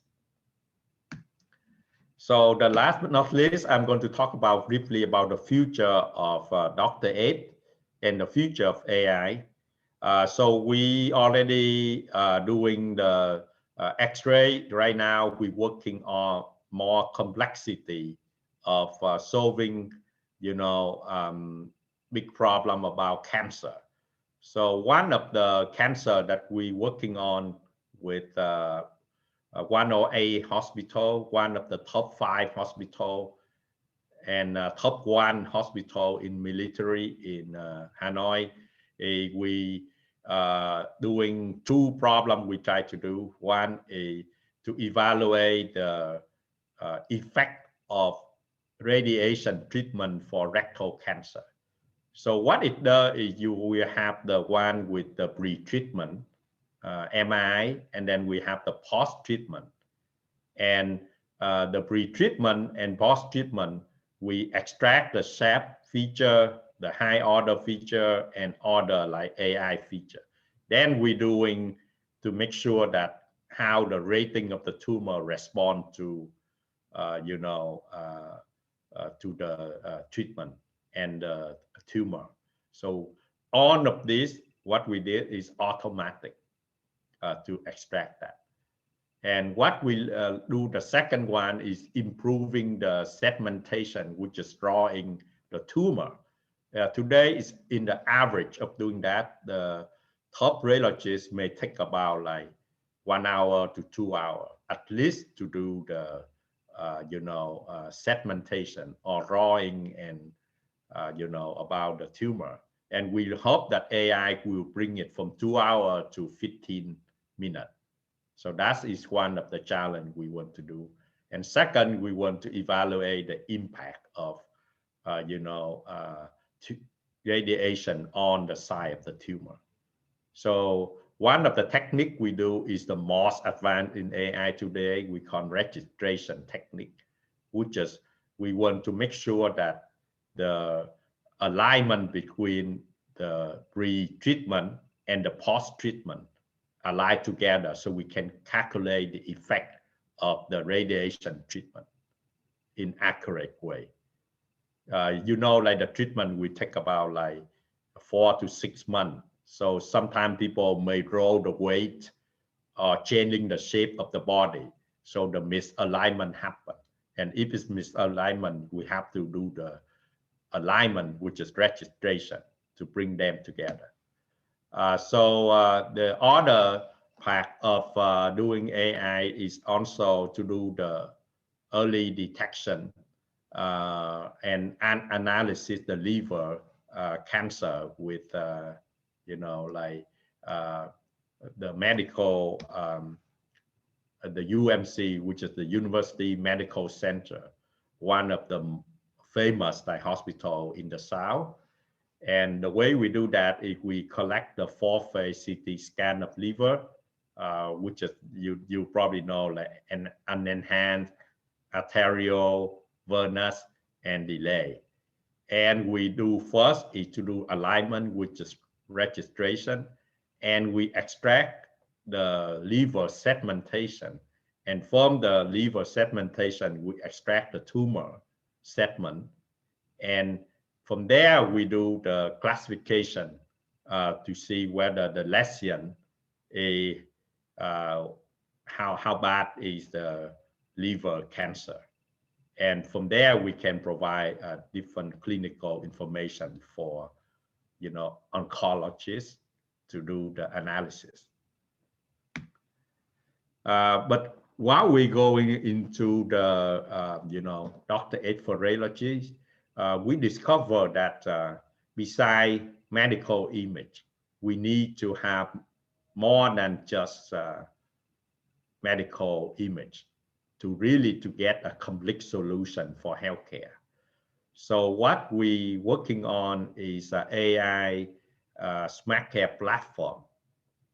That's go on the way from, the journey of the patient, from the experience a symptom, from, choosing and chat with the physician, on the way to visit, you know, by online and, you know, discover a problem and doing all the tests.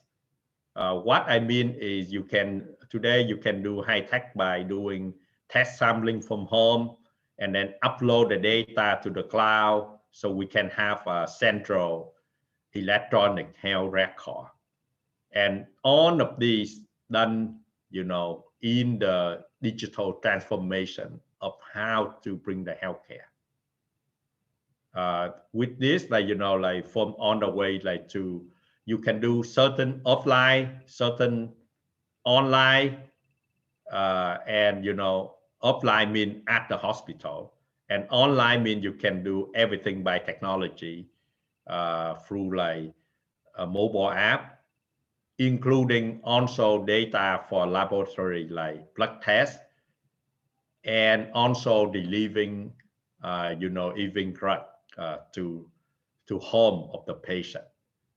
And you can do all of these. And this is a long journey of how to bring the smart care platform.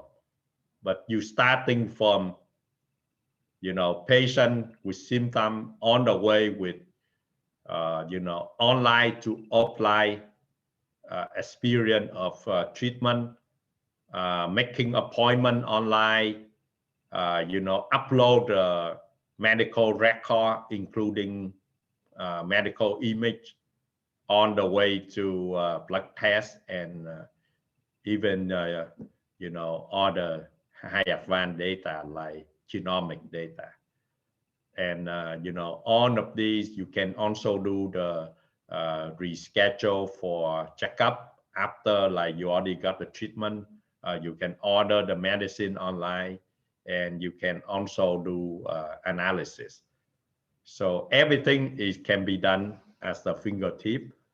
I know it's a long journey, but we like to bring this into a complete solution for healthcare. And that's what the value of technology to help doctor is about, bringing the most advanced technology to make the difference. Thank you. So thank you very much. Thank you very much, Sir Stephen Truong. We have dedicated 5 minutes for Mr. Stephen Truong to answer questions from our participants. So, Sir Truong, if you have happened to already have seen the question from Malaysia, this is coming from Mr. Abdul Wafi from Malaysia. He would like to know your experience convincing the authority or the administration in buying the AI technology, even though its cost is quite expensive. And he would like to know how you convinced Vietnam for the benefits or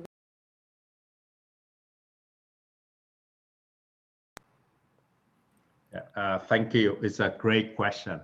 So I think that doctor in general, they are like one of the top tier knowledge. So in order to convince them, the first thing is you need to show data. You need to proving that you have provide the value. So you can see that when my company is shipping a product in AI, we have to show how we actually bring the data in terms of user acceptance tests, in terms of, you know, the big data that we use to train the system, in terms of how professional that we able to help the doctor. Second, it's important that when we approaching the doctor and hospital, we recognize that even like by the name of our product, we call Dr. Aid. Dr. Aid means doctor assistant. So we're not here to replace doctor. We're here to help the doctor have a better and hospital have a better patient outcome. Better outcome is the one that doctor want. So we want to show the pain point for doctor, such as, first is overloaded. You're able to do a quick screening by AI, and doctor can make the final decision. So, statistically, every time every day they serving in radiology, you probably have about like less than 20% abnormal cases.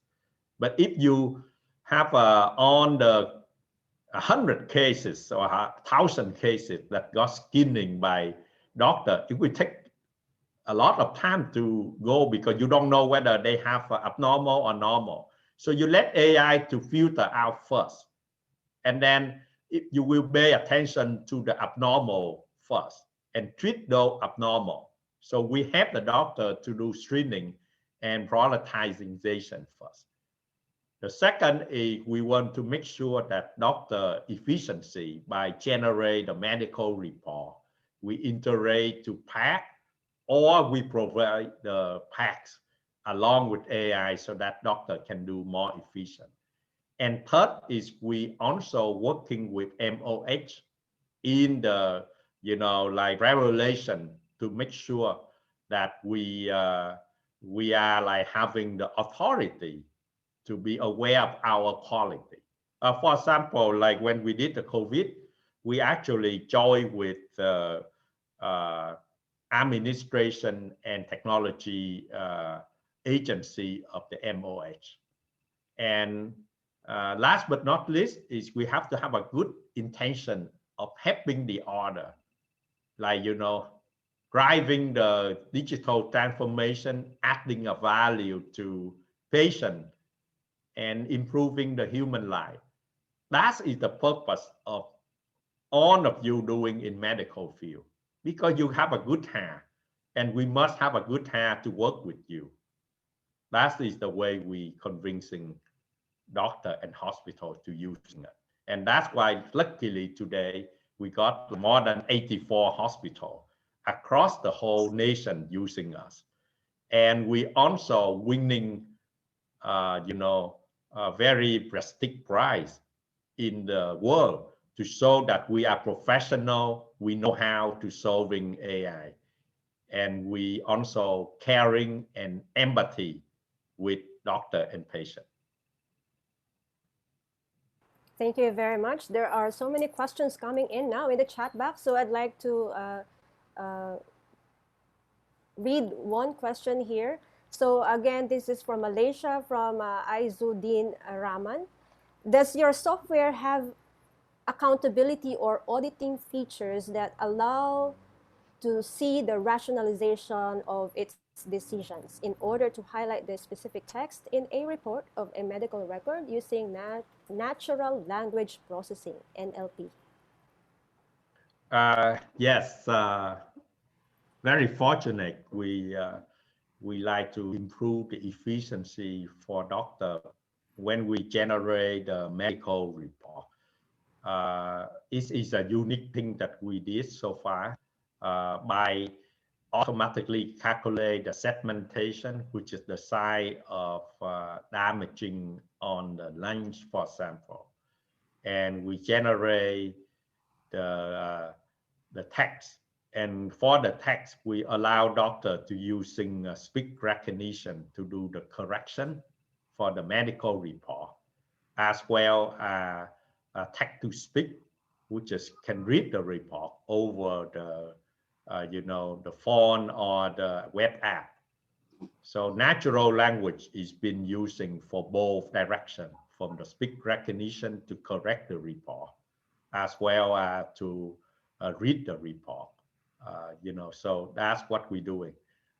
This is one of the things I like to highlight is, calculate the size of the damage on the medical image is a pain work. It's a lot of work for doctor and radiologists. But what we want is we want to AI to calculate it because the shape is very unnatural and different dimension. So using AI to calculate it is first, highly accurate, second, simple for doctor.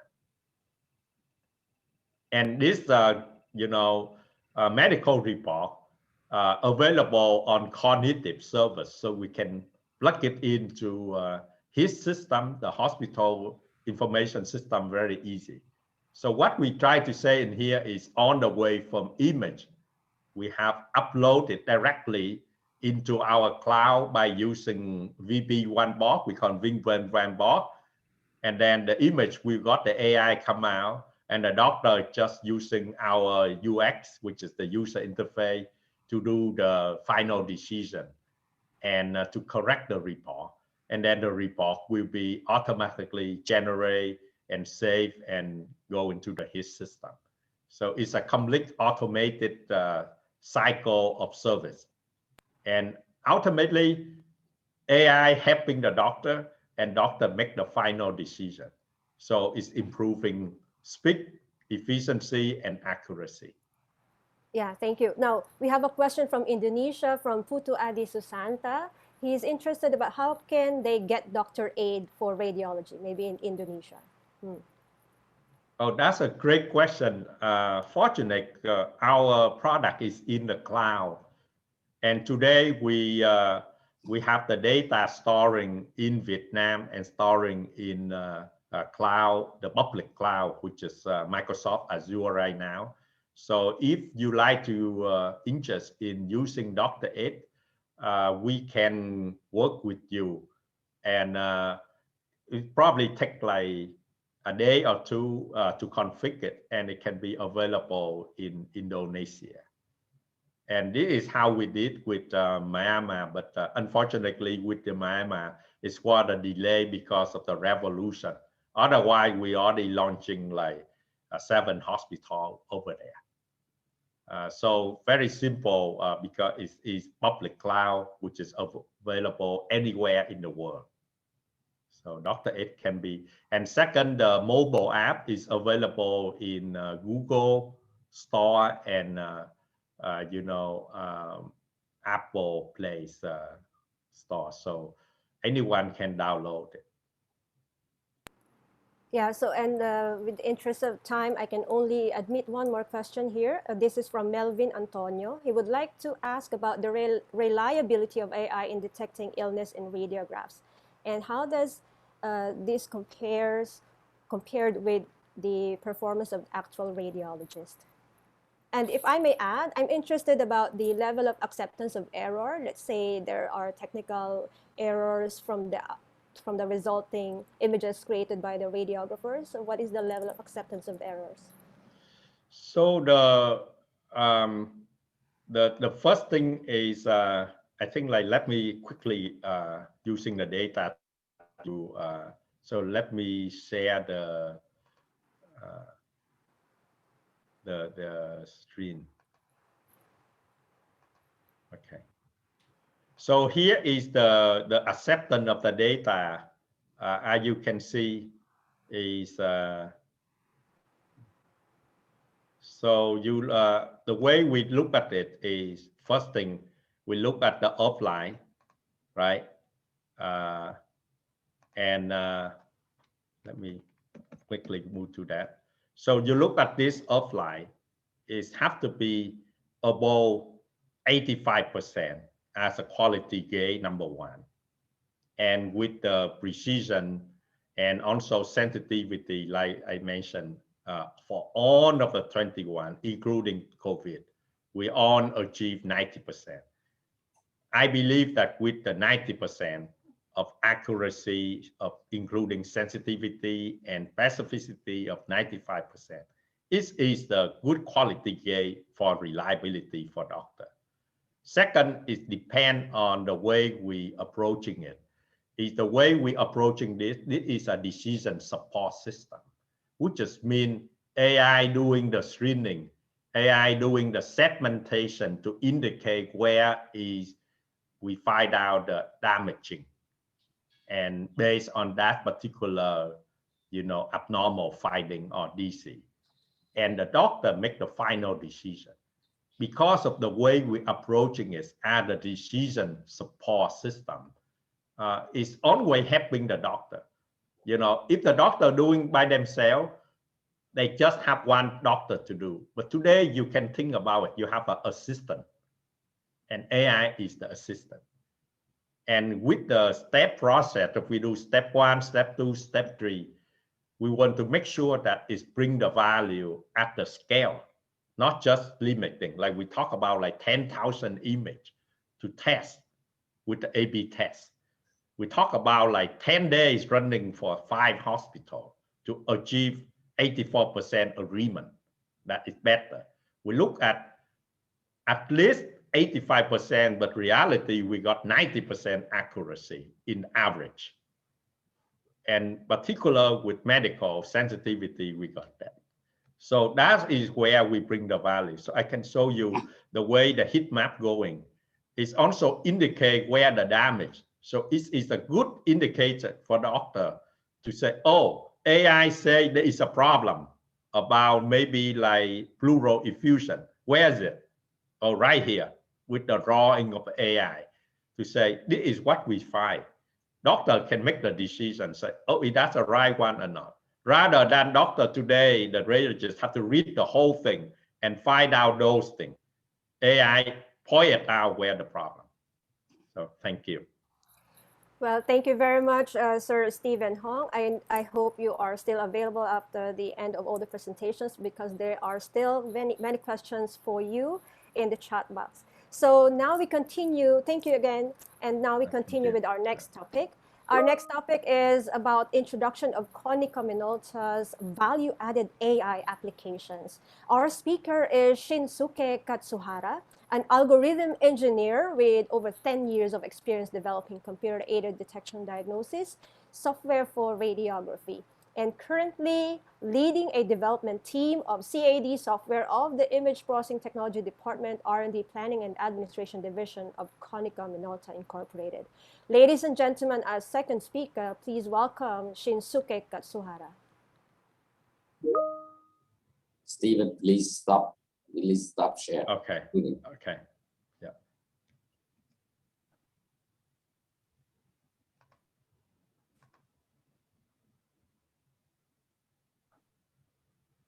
Okay. Okay.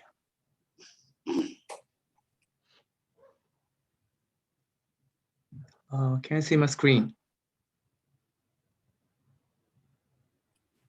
No. It's okay now. Okay. Okay. Thank you, Mr. Luck, for giving us this opportunity. And good morning, everyone. I am Shinsuke Katsuhara from Konica Minolta. Give me 1 second here, pointer. Today, I'd like to introduce our value-added AI application.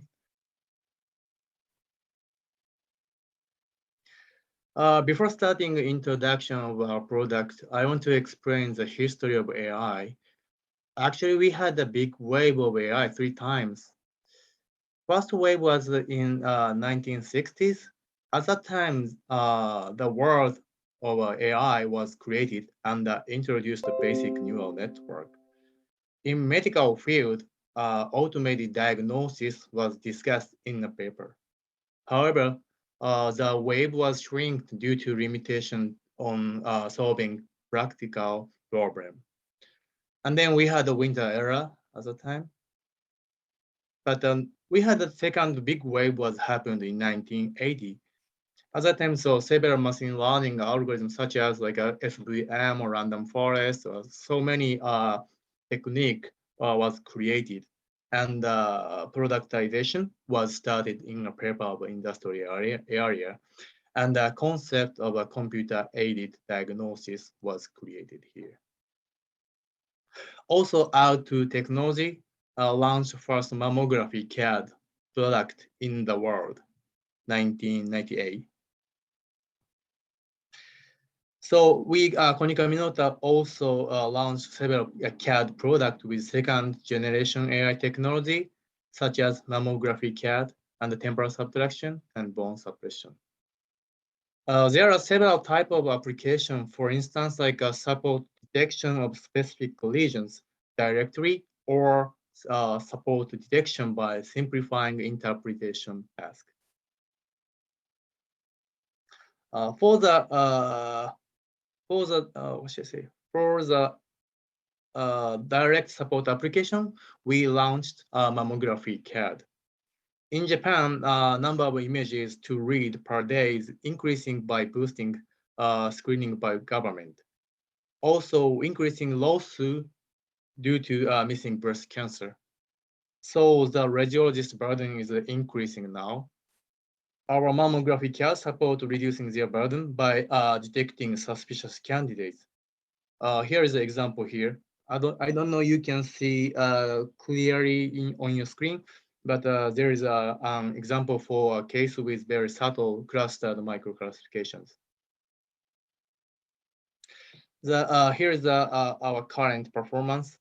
For the microclassification, almost 100% sensitivity and over 80% for masses now. Next example of a second generation AI product is bone suppression imaging. As you know, chest X-ray is very common exam in the world, but it is very difficult to interpret by doctors because several anatomical structures such as bone overlap and obscure lesions. As a result, 25% of lung cancer are missed on CXR. So we try to simplify interpretation task by suppressing lib and clavicle signals on image. As you can see, left side is original image and the right side bone suppressed image with a second generation AI. I'm sure you, as you can see here is a lung cancer here. Then on bone suppressed image, it's more clear to see it. And another example here, like this. By using this technology, doctor can interpret easier than reading only original image. And as clinical effectiveness, National Cancer in Japan showed bone suppression imaging could improve lung node detection over both experienced doctors and residents. Also, Medical Center in Vietnam showed the effectiveness for TB detection on doctor could make a decision faster in 40% of cases by bone suppression. Now, moving on, third generation AI. Since 2010, I believe most biggest wave of AI was happened. It's deep learning, as you know. Recently, we can collect data easier than before, and machine performance has been improved dramatically. I think that leads such a productization of a deep learning. But all things aside, accuracy of the deep learning is overwhelmingly superior to conventional methods. So in medical field, as a result, so diagnosis AI companies are saturated in the market, as you can see here. So many companies working on the AI. So in this situation, we Konikami Nota determined our concept as a primary care AI. So we use AI technology, including deep learning, especially for primary care field to support examination, detection, and diagnosis field. So today I want to introduce several our products. So first one is a decision support application for reperforming imaging. In the orthopedic imaging field, reperforming imaging occurs up to about 30% based on our investigation, and it leaves unnecessary resources and exposing patients to other radiation. Also, inexperienced radiological technologists may take time to consider retake. To solving this challenge, we incorporated deep learning technology into our console system to show error size and the positioning score based on the error size. Here is a flowchart to detecting tilting direction errors. Well, we use deep learning for here detecting the target region and the segmentation of error region to achieve high accuracy. Here is the example of a segmented result. Middle image is gold standard, and the right image is a result from deep learning. This is another example of uncle images. As you can see, the deep learning results are highly good performance, and then we can achieve this technology released to the market. On the console system, so technologists can identify bad positioning easily during exam. As you can see here, so we show if the case has a bad positioning, we notice a lot to the technicians.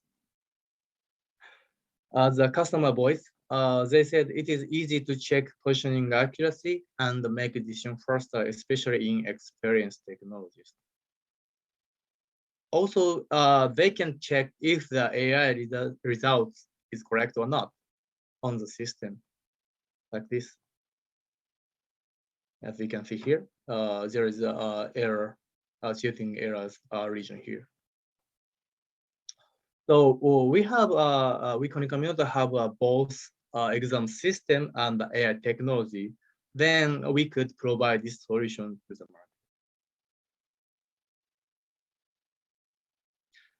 Okay. Next one is the AI support application for detection tasks.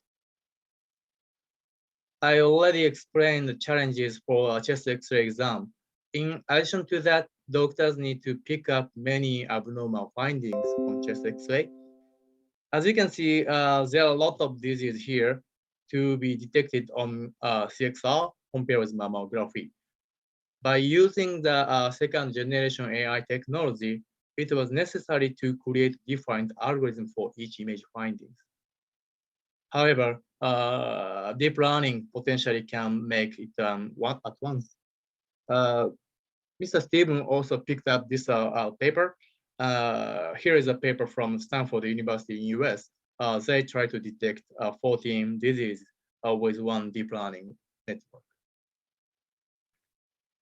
So to release a product faster, so we collaborate with an analytic startup company in US. They already have a trained model with about 1 million cases, and also they have technological strengths in deep learning.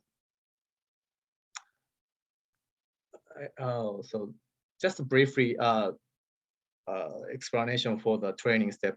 For the deep learning training step, so deep learning network parameters are trained so that the output will be 1.0 when an image with abnormal findings is input, and the output will be 0 when normal cases is input. Then when we input actual case here, deep learning finds suspicious area and also confidence level. Here is a sample of output of chest X-ray. As you can see here, here is a nodule, and the AI could detect this case. And it's one, I don't know you can see here, but here is the infiltrative shadow here. So AI also could detect this case. For this case, we had a study, then the doctor couldn't find the original, couldn't detect on the original image, but after checking the AI result, several doctors could pick up this infiltrative shadow. Up to here, it is kind of conventional CAD, computer-aided detection concept. But we will improve workflow by integrating AI results into our IT solution system. So I want to introduce several usages of AI, which we are thinking about now. First one is a Triage AI. So AI will prioritize cases. Cases with high priority will be delivered and noticed to doctors right after image creation. For instance, in screening setting in Japan, people get exam result 10 or 20 days later after exam date. However, on the exam date, people may have emergent disease such as pneumothorax.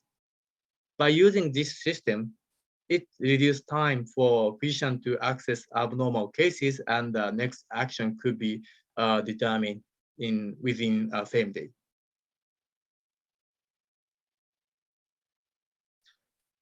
Next usage of AI is QA type. In Japan, double reading is recommended in screening setting to keep diagnosis quality. If performance of AI is satisfied, the image will be interpreted by a radiologist, and simultaneously, AI checks the image. In case the result from the doctor and AIs are different, those cases will be sent to second doctor. So if we can achieve this system, we can keep accuracy of CXR interpretation without too much labor, and the radiologists can use their time for different tasks. The last one is usage of AI as a first reader. Actually, regulatory must be clarified carefully. But in US, IDX, a company, already got the FDA clearance for this type of AI about retinal Canada. So if we can achieve this one, so doctors could focus on potential abnormal cases and significantly reduce their labor. So we are trying to create such a system in near future. As I explained so far, AI is not new technology, but improvement in accuracy or ability to handle multiple findings at once that made it possible to propose new workflow to utilize AI. So Konica Minolta will expand the AI solution to Asian countries. We think first step is to release AI box, which is easy to integrate to existing environment to provide value of AI for many healthcare workers. And as second step, we will release optimized IT solution and system with AI technology to improve workflow of primary care field in Asia. Thank you for your attention. Thank you very much, second speaker. We will now move to having the third topic. And the third topic is a lecture about radiological technology roles in MRI safety. And also he is to talk something about the Asia, Australasia ISRRT. Our speaker is Dr. Napapong Pongnapang, the Vice President of the ISRRT Asia Australasia region. He is the head of the Department of Radiological Technology at Mahidol University in Bangkok, Thailand. He is also an adjunct senior lecturer in medical imaging and radiation sciences at Monash University, Australia. He holds dual professional qualifications as a licensed professional radiographer and a medical physicist. Napapong is currently the president of Radiologic Technologist Professional Board of the Kingdom of Thailand. And he's also the vice president for Asia Australasia region of the ISRRT. Dr. Napapong has been involved with international organizations such as the International Atomic Energy Agency, IAEA, as an expert in numbers of international and regional projects. Let us all welcome again Dr. Napapong Pongnapang. Hello, everyone. A very good morning. And thank you very much for your kind introduction for me, Peachy. And hello, everyone in Southeast Asia. Very, very happy to join this program. The topic that I will talk today will be about, I think I have about 40 minutes, right? I will keep my time because we're kind of late already. I will talk about role of radiographers in MRI safety. And this topic has been a very hot topic recently, not because that MR is not safe, but it's because there are numbers of regulation or the audit or accreditation requirement that comes along with the aspect of MRI safety. But first of all, as we already met our president, Donna Newman, this morning, and that she joined the program, I would like to talk a bit about ISRRT and with this pandemic, the organization has been working very, very hard, even though we have the limitation in traveling. So for me, normally I would travel once a month in Asia and Australasia region, sometimes like every other week. But the past 2 years has been tough, but we never gave up, right? We created a lot of activities, especially online education platform, and also online and virtual training. And I think that's gonna be around with our collaboration during this year or another year, and let's hope that the vaccine will be distributed, the effective vaccine will be distributed, and then we can come back to meet each other on site again. So as for the ISRRT, we're going to have World Congress in Dublin this year, and next year we will have the World Congress in Bangkok, Thailand, and we plan to host at the end of the year, the end of 2022, probably November or December. Hopefully the COVID situation will be better at that time.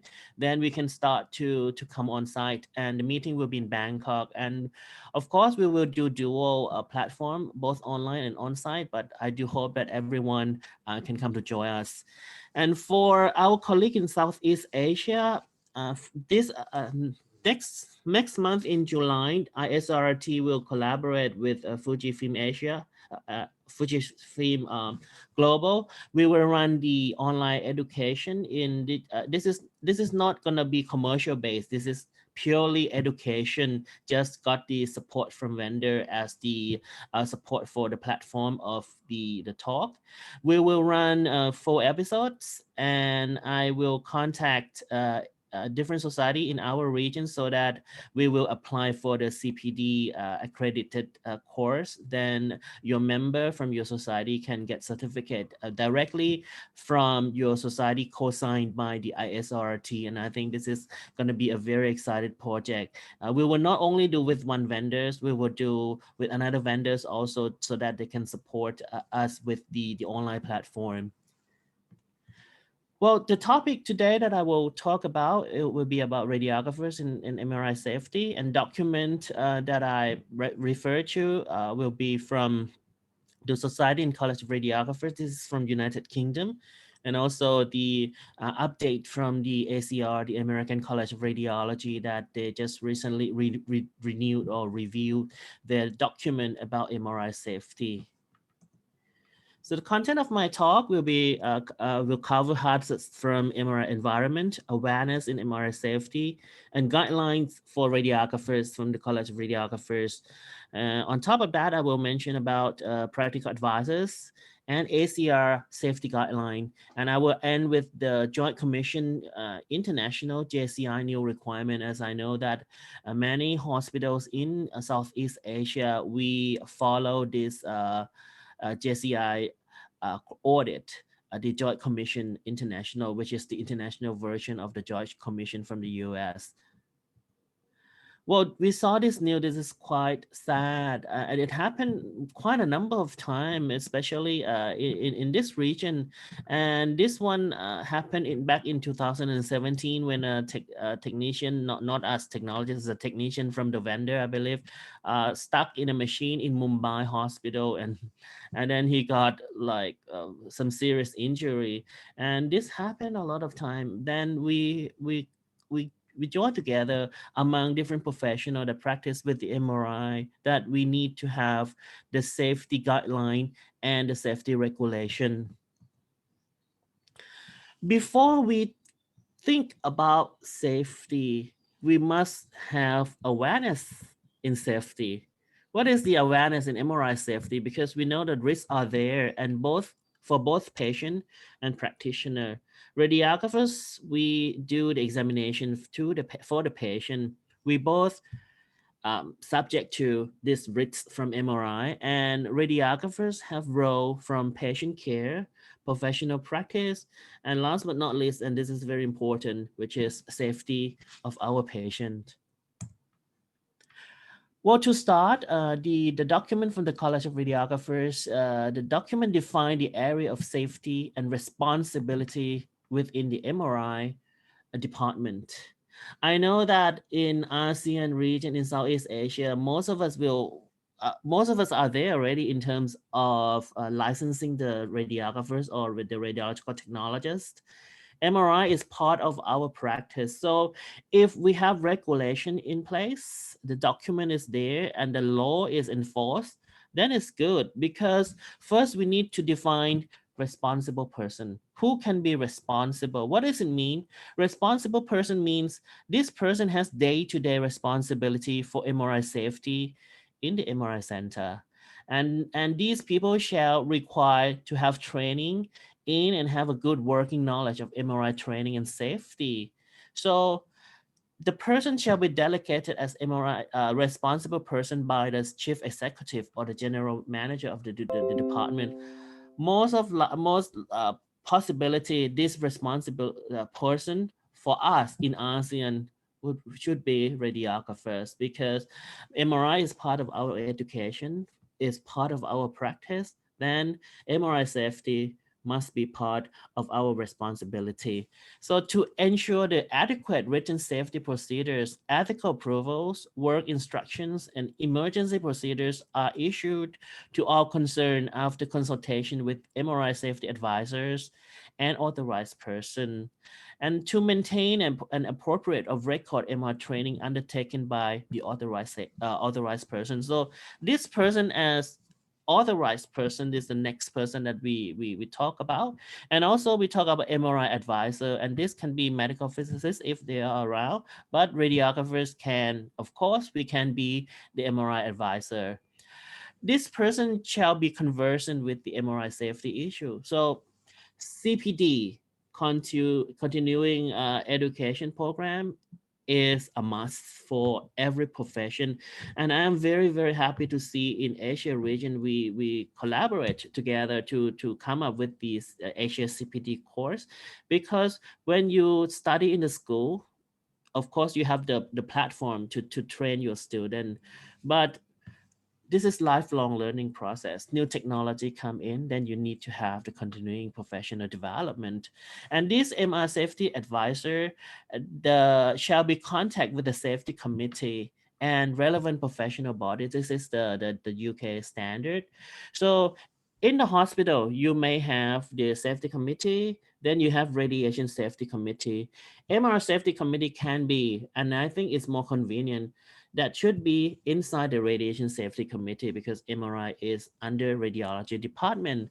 And this safety advisor has different duties. So basically this person must have the ability to advise on safety aspect of clinical and scientific use of MRI scanners with reference to safety committee, local ethics committee, or the government body. Like in the UK, they have like the Health Protection Authority from the radiation protection division.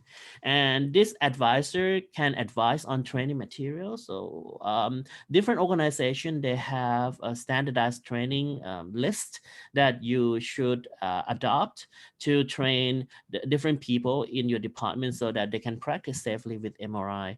And this MRI safety advisor has to be competent to cover the scientific aspect of the department too. Next is authorized person. Who are authorized person? Authorized person mean you are authorized to go in the area that is restricted.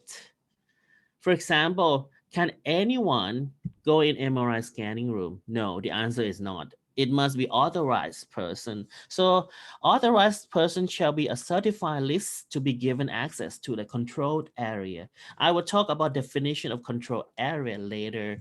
And this shall be one of the MRI center personnel, including MR operator, which is radiographer or the technologist. And this authorized person must have read and understood the MRI center safety training materials and have completed and passed a screening questionnaire annually. And this person shall be one of the certain external user of with access to scanner rooms such as engineer. So that means authorized person can be radiographers or technologists, can be engineer. Engineer must be authorized to come in too. So that engineer who come to do service maintenance, he or she must have a proper knowledge about MRI safety. And there are another requirement for different people too. Who are unauthorized person? Unauthorized person include carers, escorting patients, and the general public must be accompanied by authorized person. That means person who are not listed by the department that are authorized person. When he or she will come into the restricted area, that person must be supervised by the authorized person, by the radiographers. So in terms of MR operator or radiographer, MR operator is an authorized person deemed to have sufficient experience in both knowledge and skill and appropriate training, and is responsible for operating the scanner in a safe and appropriate manner. So MRI must be part of our education.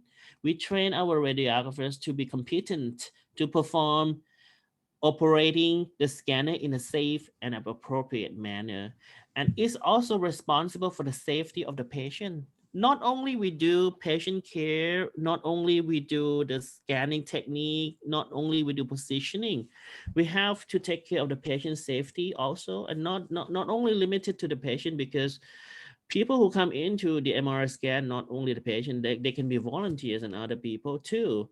And we have to make sure that equipment taken into the control area for the examination is MR compatible. You look at one of my early slides when staff got stuck in the MRI room because of the strong magnetic field. That can be a problem. And radiographers, we have a role to protect that.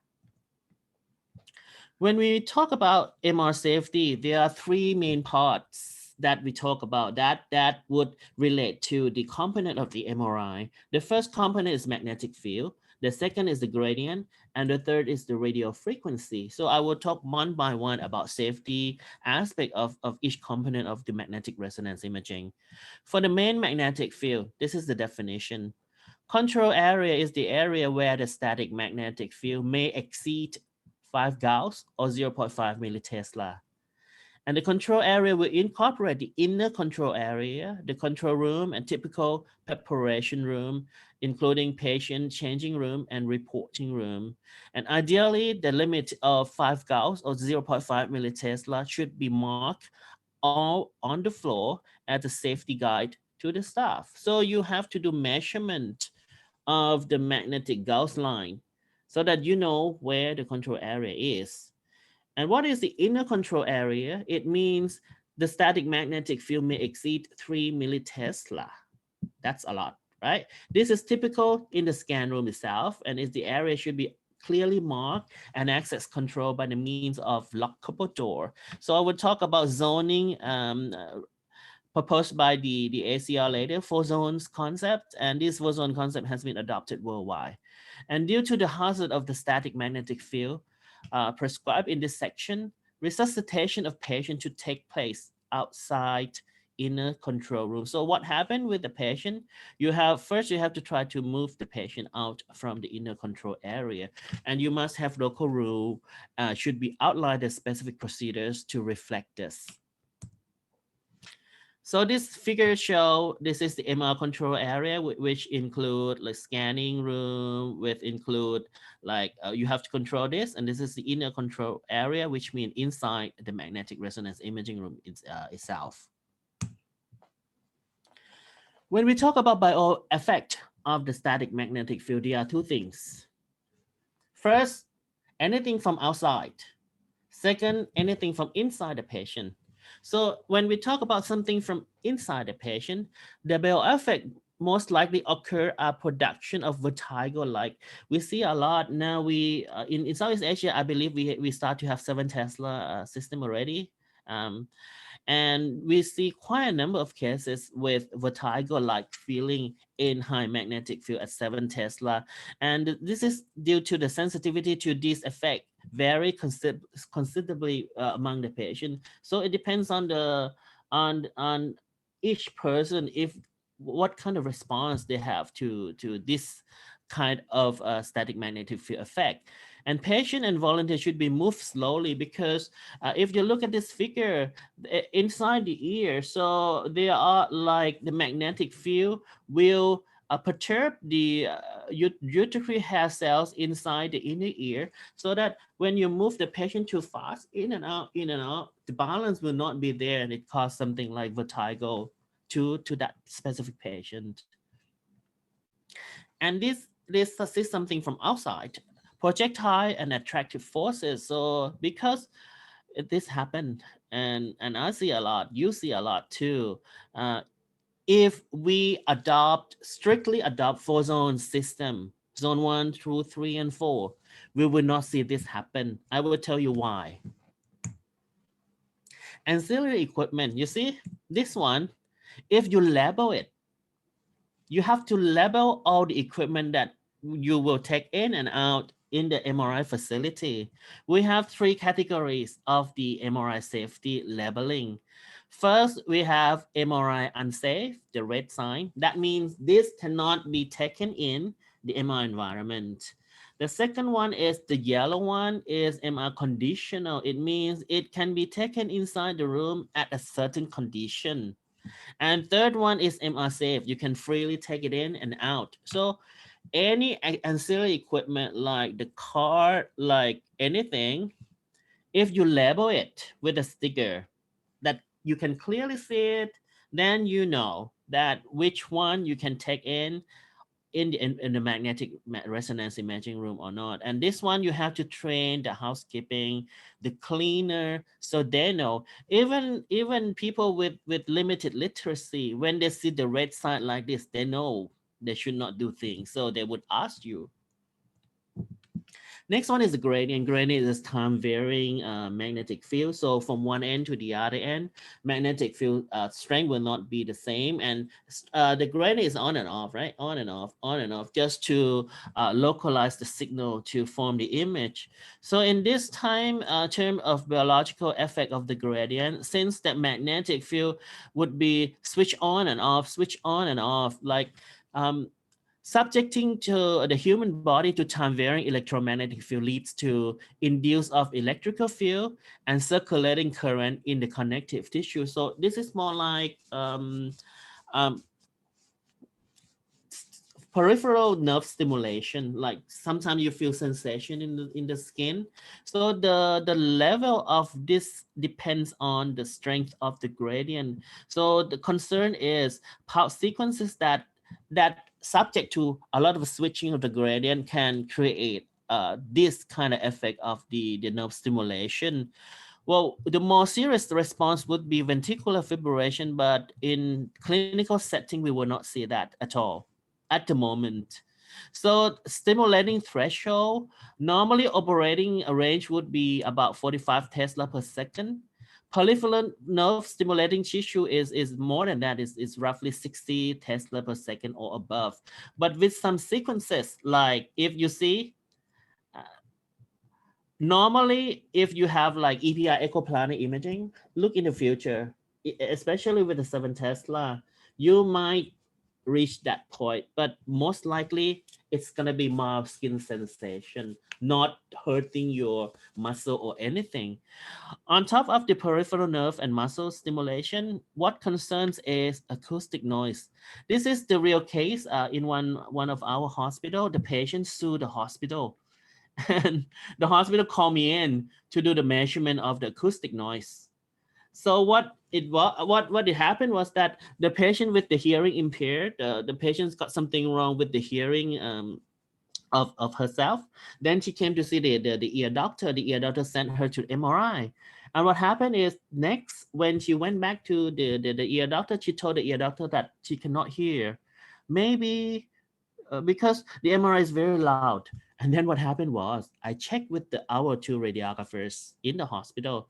Normally we have to have 2 radiographers, right? But most likely we don't have enough people. Then we have 1 radiographer with 1 assistant. The thing is, you need to have the earplug to the patient. Both of them thought they plugged the earplug to the patient already. So this happened. So what happened was that I have to go in and do the measurement of the decibel.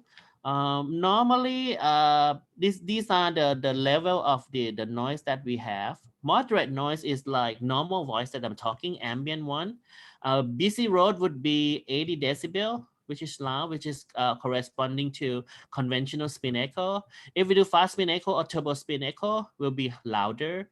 Echoplanar imaging will be louder, like car horn, like this. So what I did measure at that time with this specific patient was about this 120 decibel, which is like, she live in busy Bangkok district. So the ambient sound is very high already.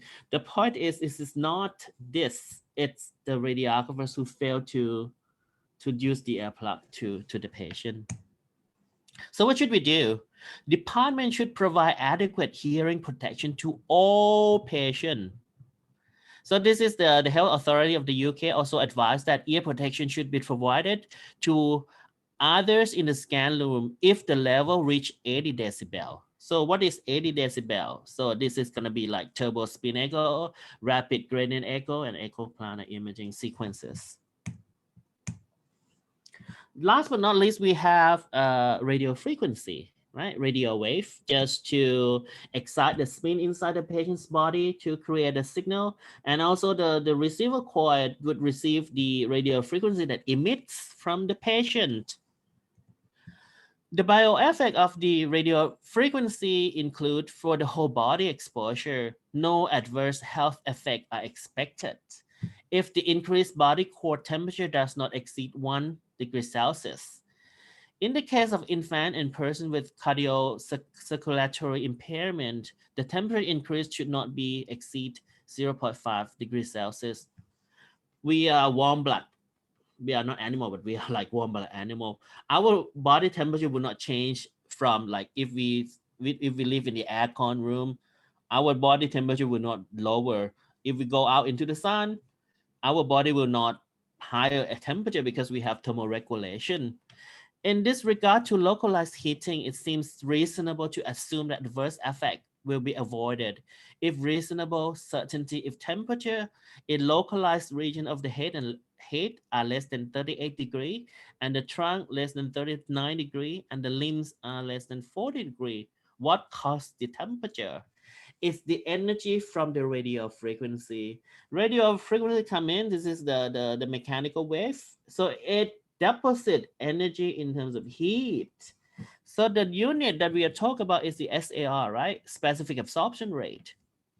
In the scan, most sequences that you use, SAR level would be shown on the monitor console. So the limitations are there in terms of watts per kilogram. And here are recommendation: 0.4 limit body, 3.2 limit head average, and 8 limit nanograms of tissue.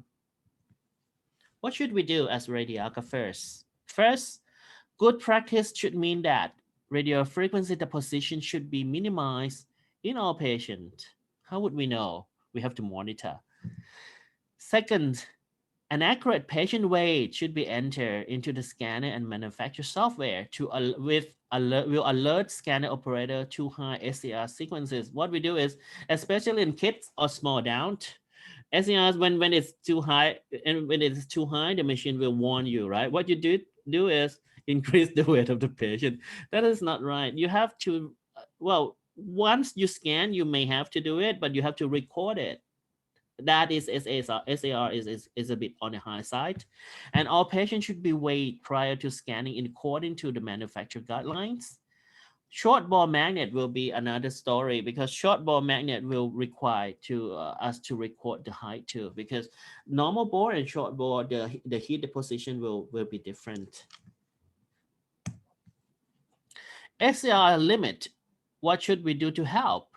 MR operator or radiographers should ensure that airflow, good airflow passing the MR scan. And normally we are in the aircon room anyway, but it should be good airflow inside just to help with the heat dissipation. And MR operator should be aware of the acceptable limit of humidity and ambient temperature to each scanner. This is very important too. And us MR operator should be aware of the different operating modes available on the system and their importance in ensuring that SAR levels remain as low as reasonably possible. ALALA comes in even in MRI, and local rules should provide clear guidance on the use of such operating modes. With the radiation dose management software or radiation dose management system that become more available these days, in most of the vendors, many of them provide the MRI metrics too. Normally the compulsory is you have to provide the dose metric, radiation dose metrics to the patient that link to the PACS DICOM data or the RDSR, radiation dose structure report data. This data can be extracted and then you can monitor the dose to the patient. MRI matrix can be extracted too. And in this case, it's the specific absorption rate. You can pull out the data with this dose management software. And then you can also monitor, see the distribution of the SAR. And you can set the alert level, then that you can somehow inform the referral physician or your radiologist about what's gonna happen to your patient. I think more concern with the radio frequency is this, the induced current burn. Because body temperature, we have thermoregulation, right? SAR will tell you like amount of the energy from the radio frequency that deposited into your body. And with this induced current burn, it happened. In your carrier, you see it. Burn will occur when patients are positioned in such a way to create conductive loop. So you can't have the patient positioned in a loop like this. This is the loop, right? I will show you the figure later. And poor positioning of the patient and associated leads and sensor are the cause of the burn. You have EKG lead, right? When you attach EKG lead, you know that you can't make a circle loop because electrical current, magnetic current can create electrical current, and electrical current can create a heat. And that heat can burn your patient's skin. And care should be taken to ensure that cables should be correctly positioned to avoid them touching patient. This is very important. And cables should not be crossed, looped, or allowed lie diagonally across the patient. Ideally, cable should lie parallel and as close to the center of the bore as possible, and should not touch the bore of the magnet at any point. And this is the poster from FDA would help guiding you how to help prevent MRI burn. Like you should not position the patient in the loop like this, and the cable should not make it like a loop like this. This is what happened. This is third-degree burn from the electrode from the cable of the EKG. So we should visually inspect the patient on how you attach these EKG leads, and then make sure that it's not looped. And even the patient, when you position, if the patient use the thumb, touch the skin like at the leg of the patient. And if they touch like this, and this is the loop, this point can be burned too, but it's not third-degree burn, but it can have the reddening of the skin. Like this, what should we do? This is not good. This is not good. This is not good. This is also not good because it's create the loop and cause the burn. So radiographers or technologists, we are very, very important person in not only in the examination, but also in the patient safety from our positioning. What about implantable or medical or non-medical object? Like here are lists, like you have to do screening. Screening is very important. Normally we do double screening, first one and second one screening, just to make sure that patient, even they have the implant it must be compatible with the MRI. If you are not sure, you don't scan the patient. And the list come every year. This Dr. Sherlock group, he published this every year. So this is the example of the implantable medical and non-medical objects. You have to make sure that when you ask the patient is a tricky situation too. When we train our student, we have to train communication. When you as profession or you as the trainee, like a student, when you communicate the patient, you have to understand the way of communication. Like instead of, oh, do you have a aneurysm clip in your brain? Your patient may not understand. But if you ask if, sir or madam or auntie, if you previously have a surgery in the brain before, things like that would help. What about pregnant patient? Here comes a lot, because MRI would be the second choice after X-ray. No, the third choice after X-ray. X-ray first, and then ultrasound first, then MRI, and then X-ray. That's what I mean. If the pregnant patient, and MRI is the safe one.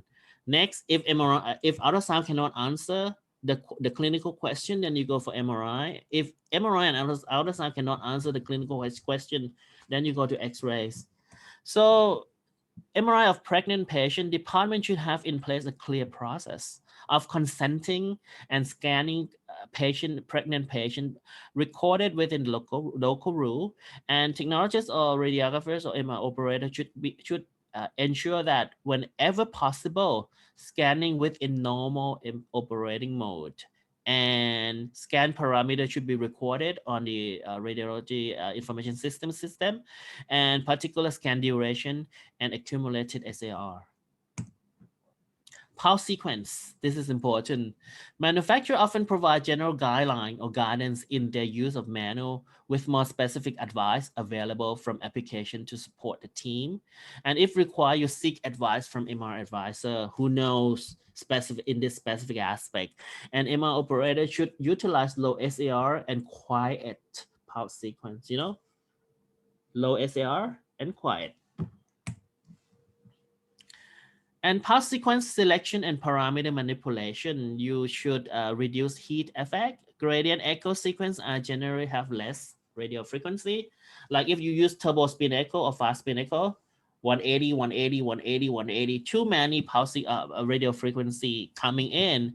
And to reduce acoustic noise, if you have to use, you use normal sequence, not those sequence that generate high noise like echoplanar imaging, something like that.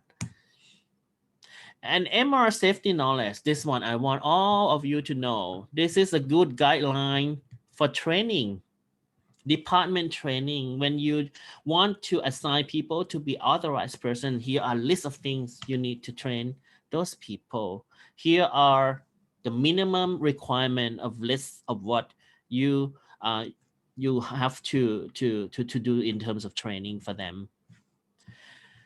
MR safety knowledge. In the United Kingdom, radiographers require further post-registration knowledge. This is like what I said, CPD is important. Maybe one of our CPD, we make this. CPD for radiographers on understanding of MR safety. So here are the lists. Let's do this for us in Asia. Any country we will talk and discuss. And this is going to be a good guideline in terms of training our own people. And my time is limiting. We'll talk about professional responsibility of radiographers. Screening questionnaires. This is very important, as I mentioned. Key element, risk benefit, right? So all imaging, radiological imaging, we have to weigh between risk and benefit. If benefit outweigh the risk, even the patient is pregnant, if the benefit from the imaging procedure outweighs the risk, we can go ahead. There's no limit, as long as the justification is there. So the patient, before to allow them to enter the control area, the authorized person, normally as the radiographer, is responsible for ensuring that the risks are made clear And that evidence provided is based on the most current and up-to-date literature. That's why we have to have CPD to update the knowledge. And questionnaire should be signed and dated by the patient. And in case of unconscious patient, they have to be the next of the kin of that patient must sign to let us scan the patient. The consent, this is important. Radiographers undertaking a clinical imaging diagnostic exam have a duty of care to ensure that patients are fully aware of the procedures and have consented to it. You have to explain the procedures to the patient, and the patient must consent, must allow you to perform the examination. And I will talk a bit about ACR document because I know that in this region, in Southeast Asia and also Asia, we do a lot of JCI audit, the Joint Commission International. The ACR is the American College of Radiology. They publish the manuals on MR safety. And here are what's new in the 2020 version. Now they are formally recognized the MR Medical Director, MD, MR Safety Officer, and MRSC. Those are terminology used in different countries. So when you want to integrate this into your local practice, you may create your own term, but you can use them as a reference. What is good is like I like this. In my country, we have RSO, Radiation Safety Officer. This is additional income to the radiographers. If you have this license as RSO, you have more money in your pocket. MRSO can also create more money too if you have such system, right? And what's new? They also safety at zone 4 entry. They talk about this and final stop timeout procedures.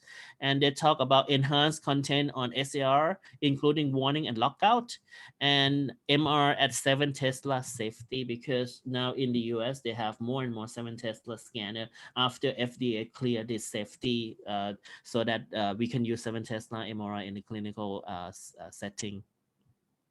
This is what I talk about 4-zone. This is a good concept.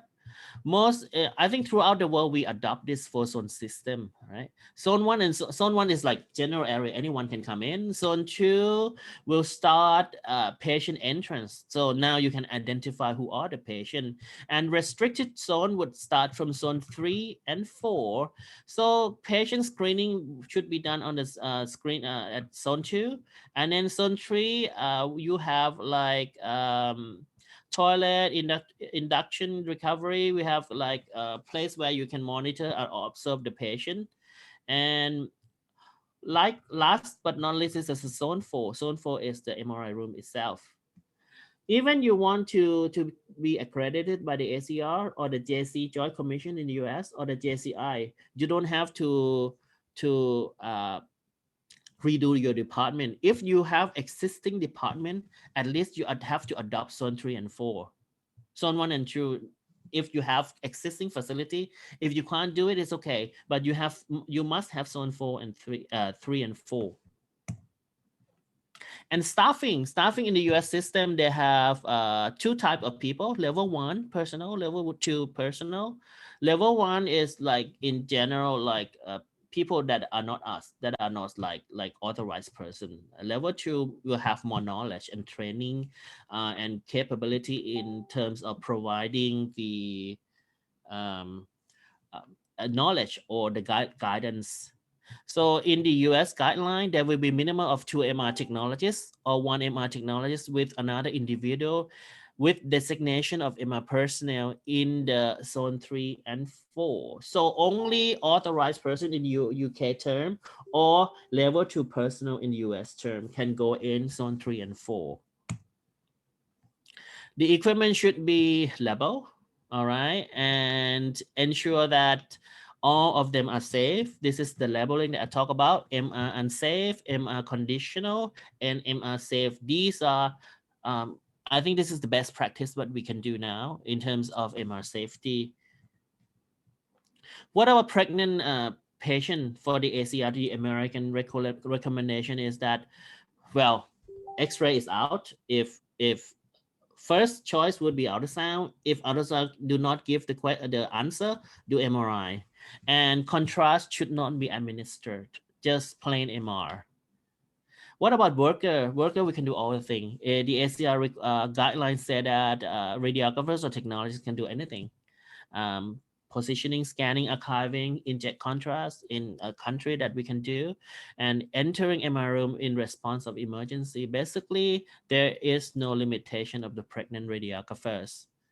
What about safety consideration of 7 Tesla MRI? A lot of report in a study recently in 2019, they study in 3,000 patient image with 7 Tesla MRI. They found bioeffect shown here. 38% patient reported vertigo. 5.4% reported electrogustatory effect, like they feel metallic taste in the mouth, and 1.2 reported magnetophosphine, which is the blink in the retina. So it's 7 Tesla, you must have a specific guideline for the safety. And what about, I will finish in 5 minutes, additional requirement for 7 edition of JCI. This is just affected. In the standard AOP, assessment of patient, 6.2 extend to safety include MR practice. So in the current version of JCI, if your hospital want to be accredited, on top of radiation safety, MRI safety is in place already. And for measurable element in ME5, hazards from magnetic resonance imaging are addressed using industry standard and evidence-based guidelines. So you have to have the guideline. So zoning is the guideline. You must have at least zone 3 and 4. You must have good labeling, and you have to have the local guidelines in terms of patient safety and staff safety. What to do? Mandate all new MRI to follow 4 zones. New one, you must have 4 zones. The existing one, you must have at least 3 and 4. And you have to secure zone 4 from inadvertent entry. So you can use the, in Thailand, we have in the existing facility where we don't have 4 zones and it's difficult to renovate, we use the glass wall so that we can block zone 3 and 4. And label, this is the standard level, okay? The labeling, this is a standard one. What to do? Our patient must be screened by 2 individuals. This is the standard. And screening everyone who will come in zone 4 and use for a magnetic metal detector to screen and ensure that MR operation and staff covered by 2 individuals at all the time. And you need to develop policy and procedures and audit. In conclusion, radiographers have important role in safety of the patient before and during the procedures. MR hazards include bioeffect from static magnetic field, gradient, and radio frequency, and this is responsible for radiographers who have to take care of the patient under our control, and updated information regarding safety aspect of MR procedure must be updated to ensure that the quality of care of patient undergoing exams are there. So this is the end of my talk, and thank you very much for your attention. Thank you very much, Dr. Napapong Pongnapang. He will be joining us later in the Q&A session, and so I'm sure you'll receive many questions about your very interesting discussion. So now moving forward, we have the 4th next interesting topic. This is about newest MRI protocol. Our speaker is Dr. Chien Quoc from Vietnam. He's a medical doctor who graduated from University of Medicine and Pharmacy at Ho Chi Minh City in 2014, and where he also served his residency at Special Diagnostic Imaging until 2018. And currently, he's a radiologist affiliated with University Medical Center, Ho Chi Minh City, Vietnam, and was known to have completed researches in general radiology, neurology, and technical artificial intelligence. Again, please welcome our speaker. Please welcome Dr. Chien Quoc. Thank you, Luna. Hey, do you hear me? Hi, everyone. I'm Chien Quoc. I work as Diagnostic Imaging Department, University Medical Center, Ho Chi Minh City, Vietnam. As we already know that, MRI is very important for assessment neurological conditions. There are 2 types of sequences, conventional sequences like T1W, T2W, FLAIR, and advanced sequences such as perfusion, diffusion tensor imaging, spectroscopy, functional MRIs, high-resolution visual imaging, CSF flow, etc. Today, in about 15 minutes, I would like to give you two sequences, high-resolution visual imaging and CSF flow. I mainly focus on how the techniques, how to get the optimal images, and show you some cases at my center. As you know, stroke is one of the most important diseases, and many researchers have extensively studied this issue in recent years.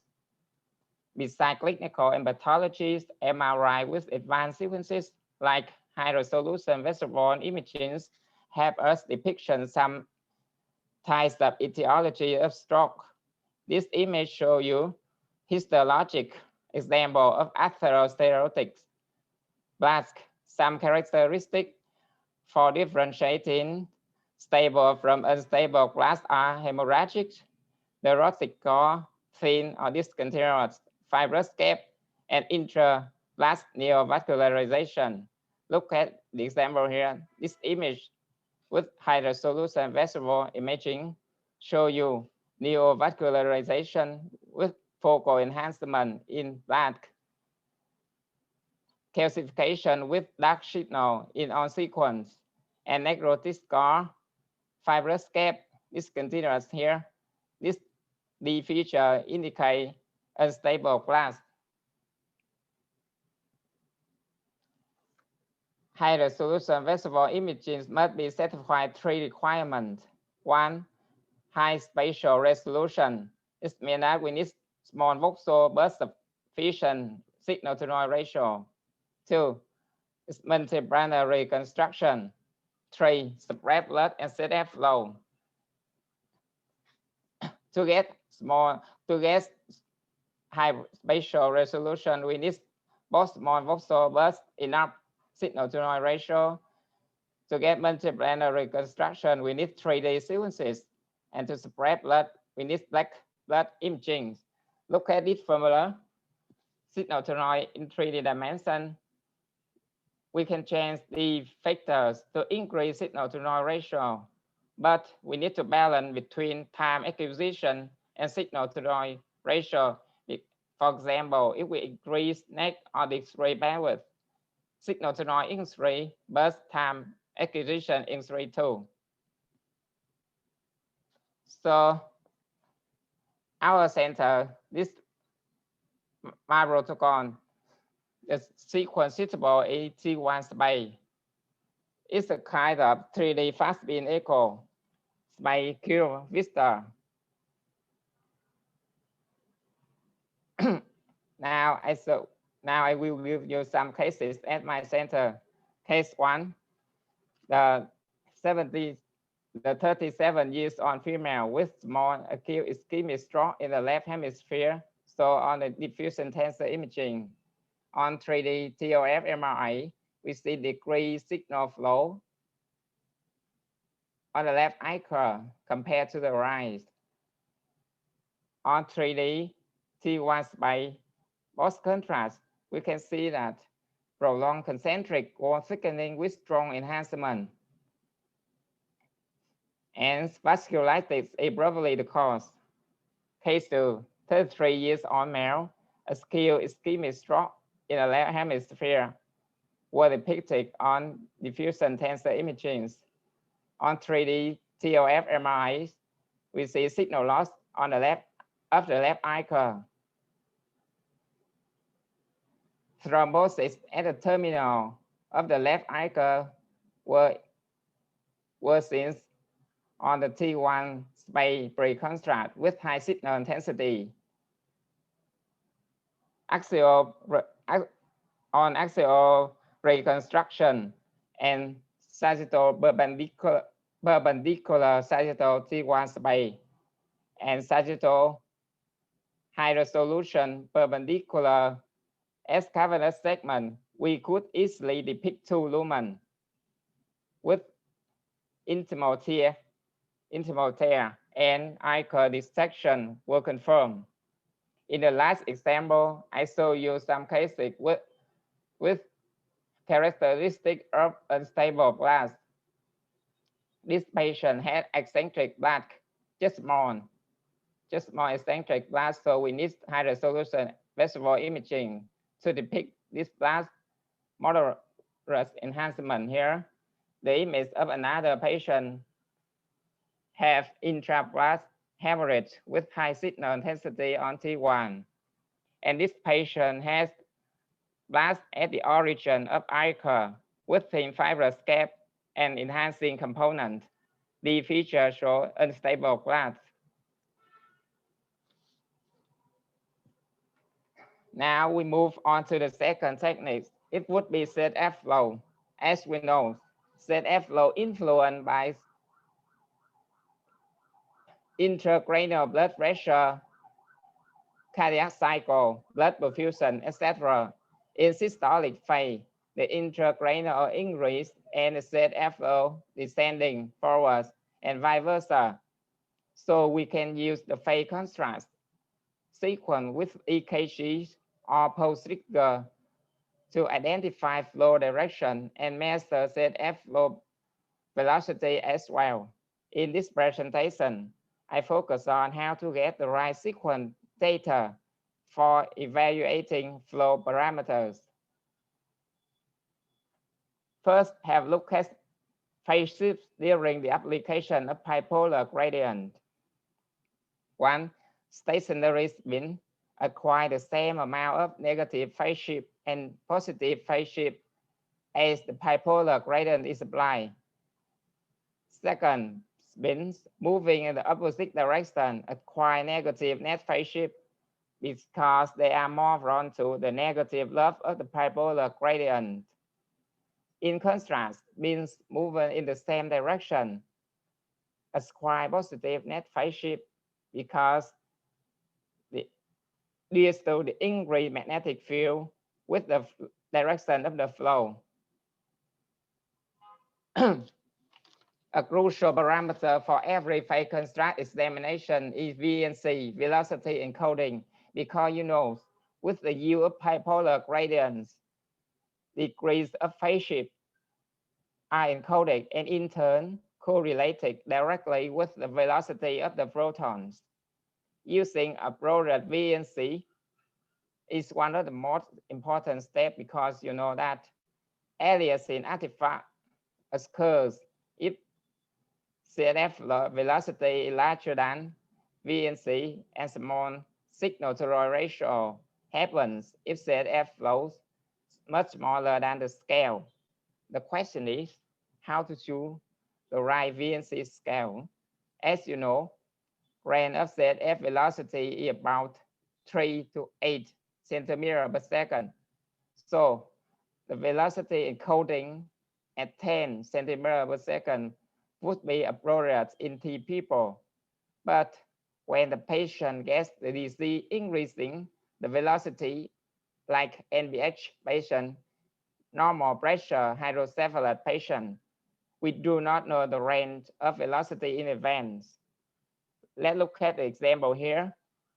The radiographer set the velocity encoding as 10 centimeters per second for this patient, and the aliasing artifact occur. I will explain why this happened. Look at the chart and we see that if we choose velocity encoding as 10 centimeters per second, and the real velocity, for example, the real velocity 12.5 centimeters per second, these values is out range and would be mismapped by minus 7.5 centimeters per second. Similarly, if the velocity is 15 centimeters per second, the computer will encode is a minus 5 centimeters per second. And so the flow in the center will appear be dark, like this example. And if we use this data to calculate the ZF flow, the chart gets suddenly down from the positive to negative velocity, and this result is not accurate. We need to avoid this wrong result. Now we will concentrate on how to solve the problem. There are some ways. First one way for a solution is that before we start a sequence, we take the velocity scale with scale increasing like 5, 10, 15, 20, etc. Based on this scale sequence, we are able to figure out the right velocity encoding. Look at the case, also the patient above. We took VCC's velocity encoding scale and found that with 10 centimeters per second, alias in artifact occur, 15 alias in artifact disappear, 20 and 25 alias in noise occur, but signal to noise ratio decrease. So the 15 centimeters per second would be appropriate for this patient. And when we use this data to calculate the ZF flow, we get the result here. Look at the velocity, peak velocity. We can see that the peak velocity is 10, is slightly larger than 10 centimeters per second. So if we choose velocity encoding 10, artifact occur, and 15 centimeters per second would be appropriate for this patient. In conclusion, MRI has many sequences. We could compile them to get a better diagnosis. And the more advanced sequences, the more we need to know about the fundamental and techniques of the sequence. And again, keep in mind that going back to the basics, strengthen your foundation. We need to know all the fundamental and the techniques so we can avoid the wrong and get the right results. Thank you very much for your attention. Thank you very much, Dr. Chien Kong Fan. Now we have 2 more speakers, and the 5th topic is about cardiac magnetic resonance imaging in non-ischemic cardiomyopathies. Our speaker for this topic is Dr. Truong Phi Son, a medical doctor graduate from cardiology of Vinh An Hospital, Quang Giang Province, Vietnam in 2008. And since 2008 to present, he is a cardiologist and a radiologist of Medical Center, Ho Chi Minh City, Vietnam. He recently has published many interesting articles about CT and cardiovascular diseases. Please welcome our speaker, Dr. Truong Phi Son.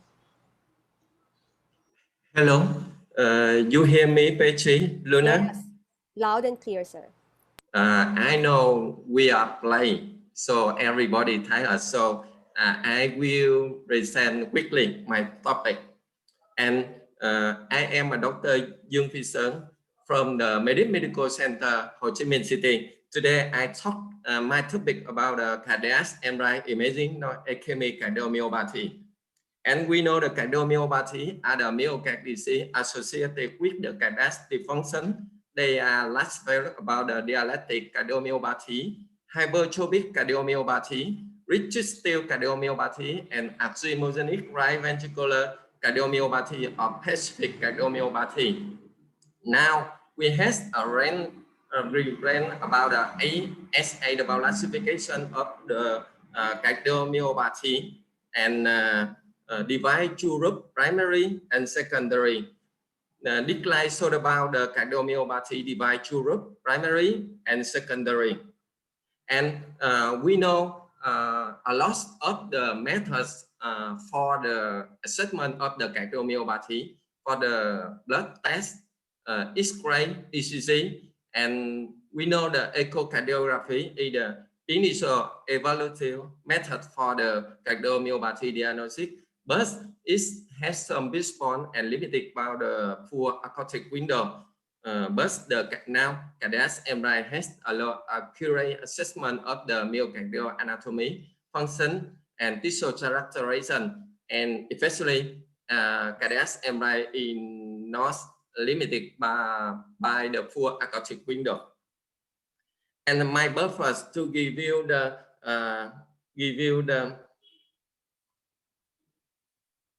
utility of the cardiac MRI imaging in the diagnosis of the non-ischemic cardiomyopathy. And we had the 47 patients with the non-ischemic cardiomyopathy. Of the 130 patients underwent the cardiac MRI with the 1.5 Tesla GE logger at the medical center about 6 months.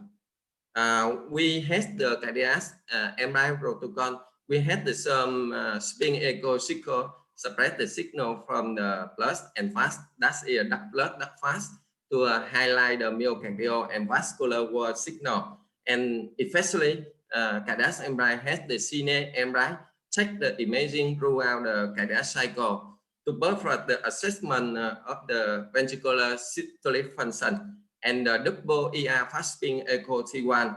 We use the double inversion recovery fund to know the plus loss signal to evaluate cardiac and vascular chapter with the plus duct and triple ER fast spin echo is another duct plus technique.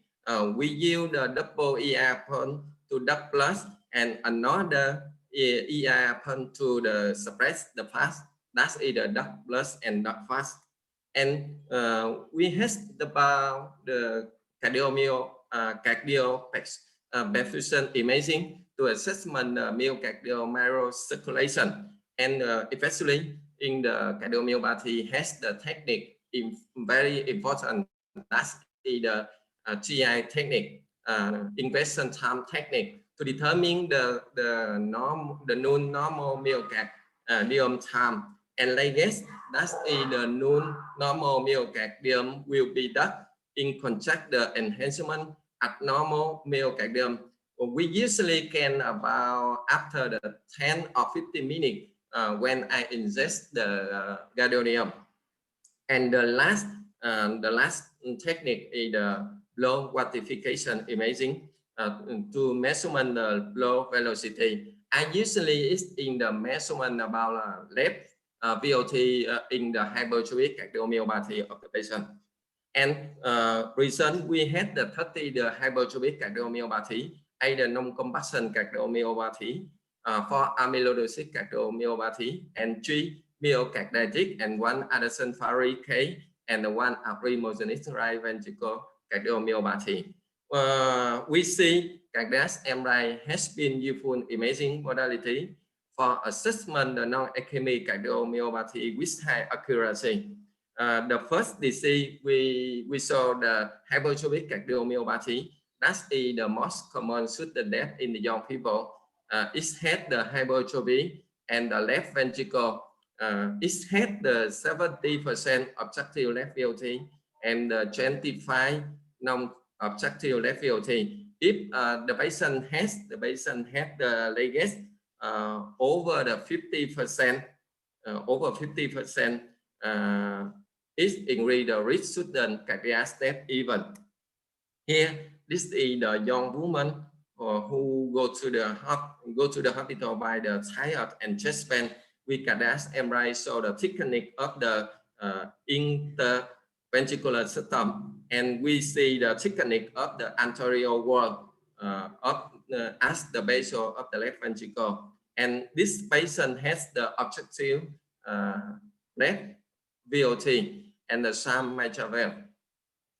We see the two chamber imaging. We see the aneurysm of the chest and the myocardial fibrosis interventricular septum here of the left ventricle, and the latest measurement about the 20 gram and the same the 15%.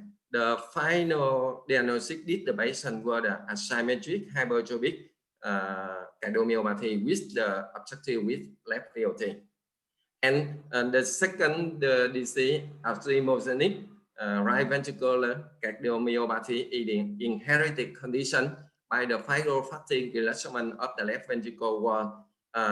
This disease has the major criterion and the minor criterion of the cardiac MRI. We see here. This is the criterion.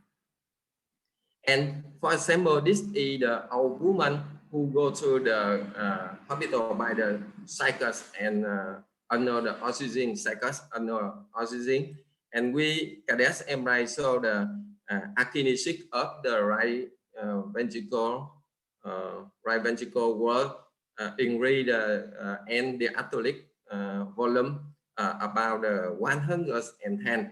And the right ventricle EF, the 28%. And the severe, we see the four chamber view, severe tricuspid valve regurgitation. And this patient, the final diagnosis was the atherogenic right ventricular cardiomyopathy. And the continue, we had the non-combustion cardiomyopathy. Non-combustion is the congenital morphological disorder with the left ventricular hypercirculation, and it had the criteria for the diagnosis of the non-combustion. And the ratio of the non-combustive to combustive, the myocardial thickness over the 2.3, and the total tuberculotic left ventricle mass over the 20%. And for this sample, this is the young woman who go to the hospital, has the dialectic, the cardiomyopathy before go to the hospital. They detected it by the echocardiography, and the patient give by the cardiac MRI in the my hospital, and the cardiac MRI show the akinesis of the left ventricle wall and EF about 31%. And we see the ratio of the non-combustion and to combustion myocardial thickness over 3, and the tuberculotic and tuberculotic in the past, we see the 44%. The final diagnosis, this the patient is the left ventricular non-combustion cardiomyopathy. And continue, we had the three about the myocarditis. Myocarditis is the inflammation of the myocardium, and in the Vietnam, a loss of in the Vietnam, the cause commonly by the virus invasion, toxin, just the tumor, or the breast, or the autoimmune procession. We have the original roughly three the criteria, and the first in the read the signal in the T2 weighted, and about the ratio between the myocardium and cervical muscle in T1 after the gadolinium increase, and at least one focus, the non-ischemic ligase. And we had the supportive criteria, that's pericardial effusion, systolic left ventricle wall motion abnormally. And this is the example, the young woman who has the type of chest pain and cycles. The patient go to the emergency department with the troponin I increase and inflammatory marker increase, and ECG and echocardiography for the this patient is abnormally, and the patient has the no stenosis of the coronary detected by the DSA, because they has the stenosis of the coronary with the patient the first, and after that after the DSA they see we see the normal the coronary is normal. We think the myocarditis with the patient. After that we give the patient to the scan cardiac MRI. We see the increase the signal in the T2 weighting, and the ratio between the myocardium and the cervical muscle in T1 over 2, and we see the four chamber long view imaging. So the playgate here, the apex of the left ventricular, and the final diagnostic did the patient were the myocarditis subacute state. And continue, we have the amyloidosis from recent from the extracellular deposit in cellulose fibriller the protein. Percent of the amyloid the patient with the cardiac involvement depend on the type of the amyloidosis. And if the patient has the amyloidosis, cardiac amyloidosis, usually abnormally about the ECG and echocardiography. And but in the cardiac MRI, so clearly we easy to detect about the amyloidosis by the cardiac MRI. And for example, this is the old woman who go to the hospital by the type of chest pain and lower limb edema.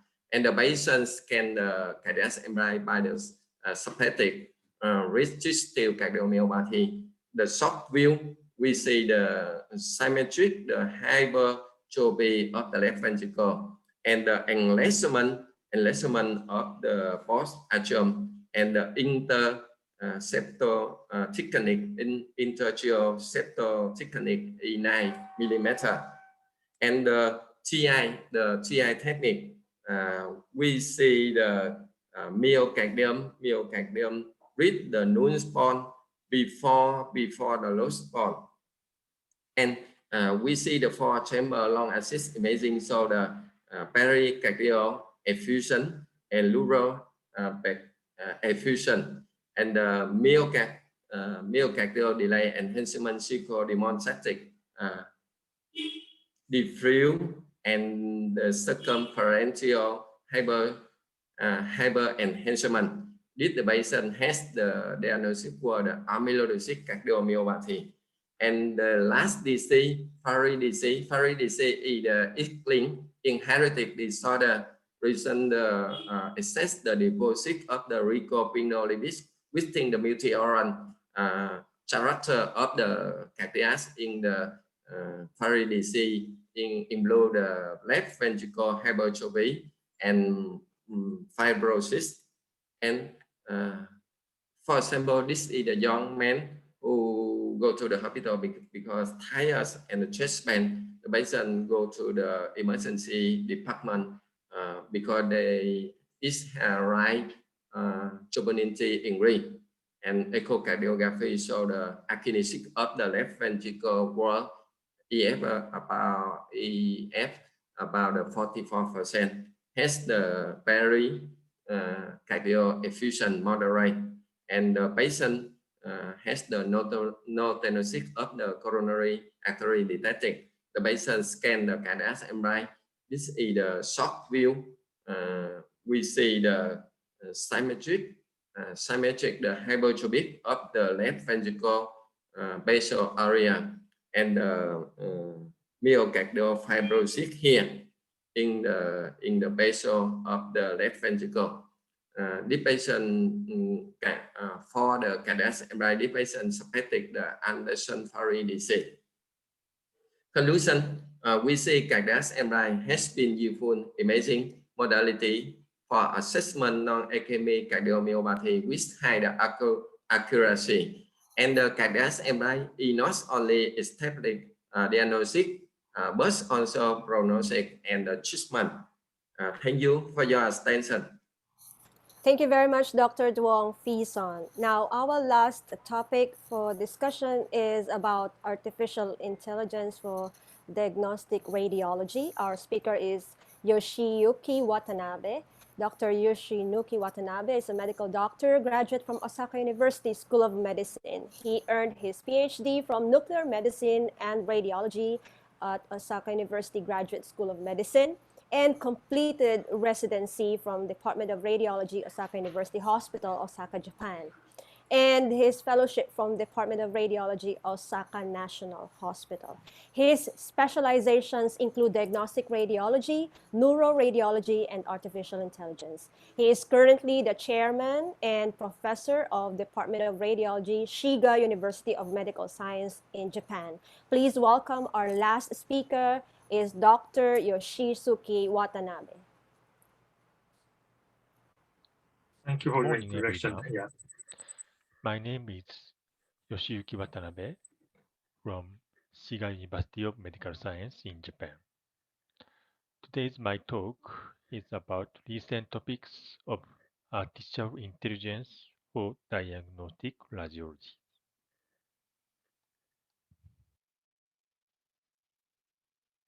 This slide shows my COI.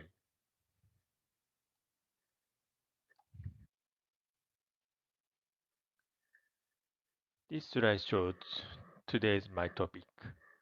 First, I will talk about radiology and AI for AI development, and next, AI in radiology, focus on data acquisition and image reconstruction.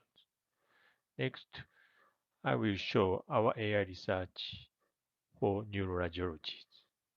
And last, I will talk present and future of AI, PAC system with AI, and in future, augmented radiology with AI.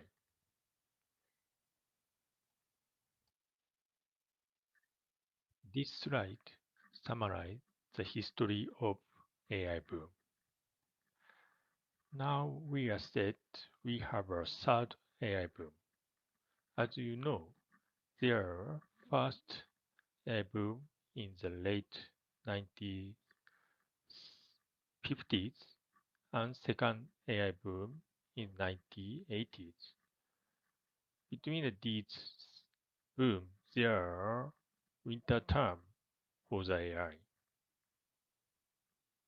This is the history of the computer development, and also there start the internet in the end of 1990s. Everyone believe the third AI boom will come true, and it is said AI and robot is the fourth industrial revolution. What is different in the first and second boom and third AI boom? I think most large difference is the data amount in our world. It's using the internet. We gather many data on the cloud, and it is very important to develop the AI.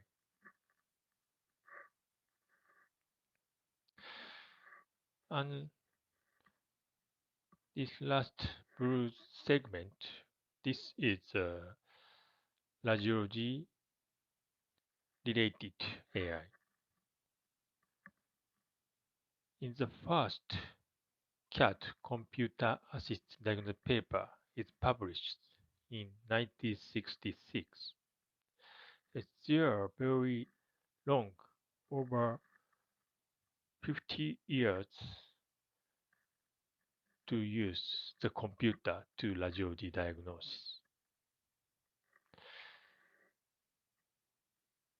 In 1998, mammography CAT is approved by FDA and used for 20 years. And recent boom of the AI and use the many new technologies, we have many amazing startups and use in the clinical situations.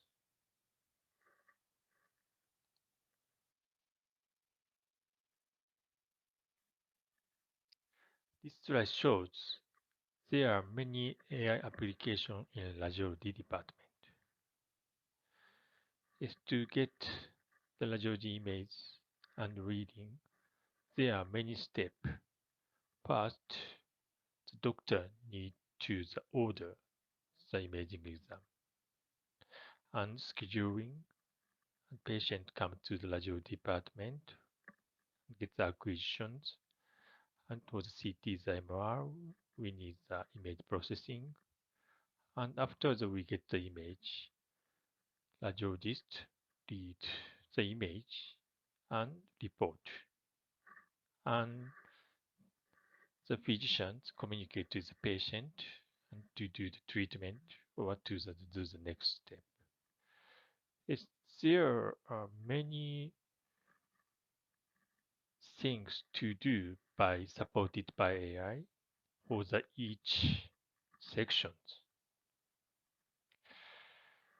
In this talk, there for the radiation technologists, there are many parts in the acquisitions. Also talks in this section automated acquisitions and dose reductions and scan time reduction will maybe proceed by AI applications.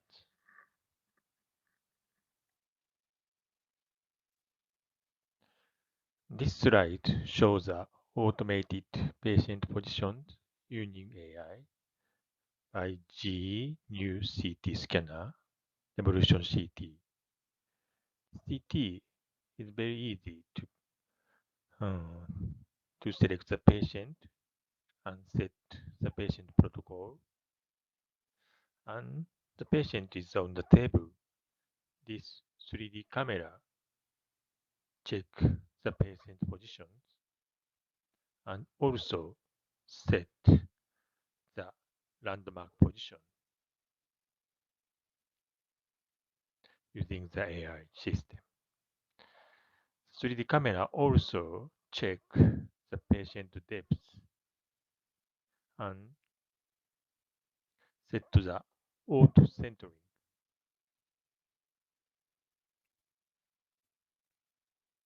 And to take the push one button, they also set patient position very precisely.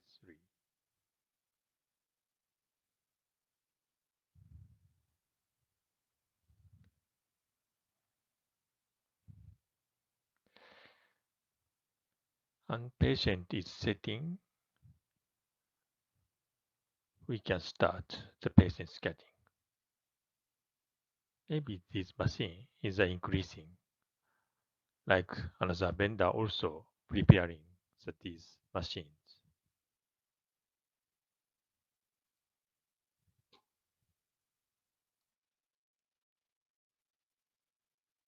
This is another solution of MRI. They also automatic positions and scanning using AI. This is a sample of the Philips Healthcare, and it's same to the patient setup is the AI support and automatic centering. And recently using the camera, this is the respiratory gating automatic reads. They can very easy to start in the scan room. It's more easy to reduce the scan time using this system. And also for the patient positioning, recently it is very easy to automatic scanning and they set the same position for each patient or repeated examinations.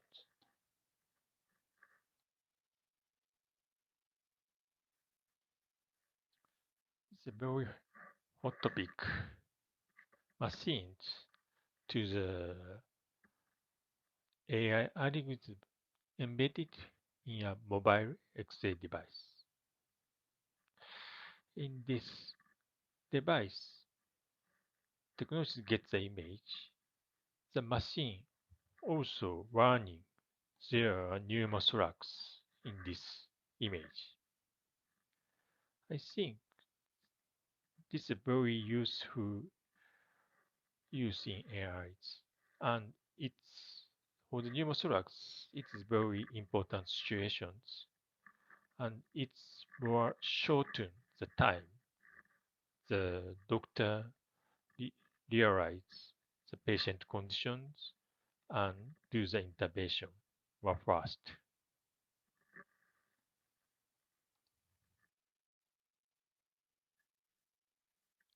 This is another case of the supports the AI for the X-ray. This is by Fujifilm in Japan. This is the intelligent future and density recognitions are designed to highlight foreign objects, such as surgical gaze for imaging acquired during or post-surgery. As you can see the surgical gaze here, they automatically detect surgical gaze and to prevent the overlook in these foreign objects. In a hospital, yes, they also recently there are some the problem to the overlook surgical gaze in patient. I think this function is very important to patient safety and to finish the surgery very safety.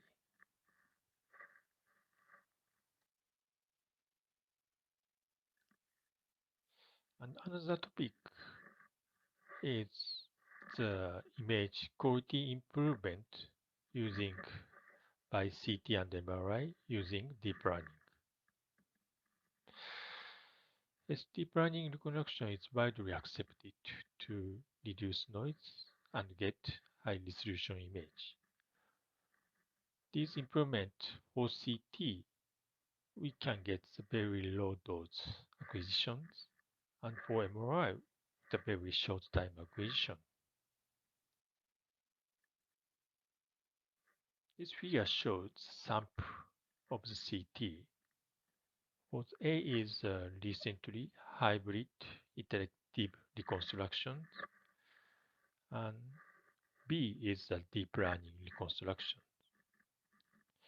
So you compare the image quality of deep learning reconstruction, very better compared to the iterative reconstructions. This is a case of MRI. This is a conventional scans, and this is deep learning reconstructions. Or you can see more deep learning is more noise and more good contrast compared to the conventional scan. For this image reconstruction, maybe deep learning reconstruction will replace this previous reconstruction method.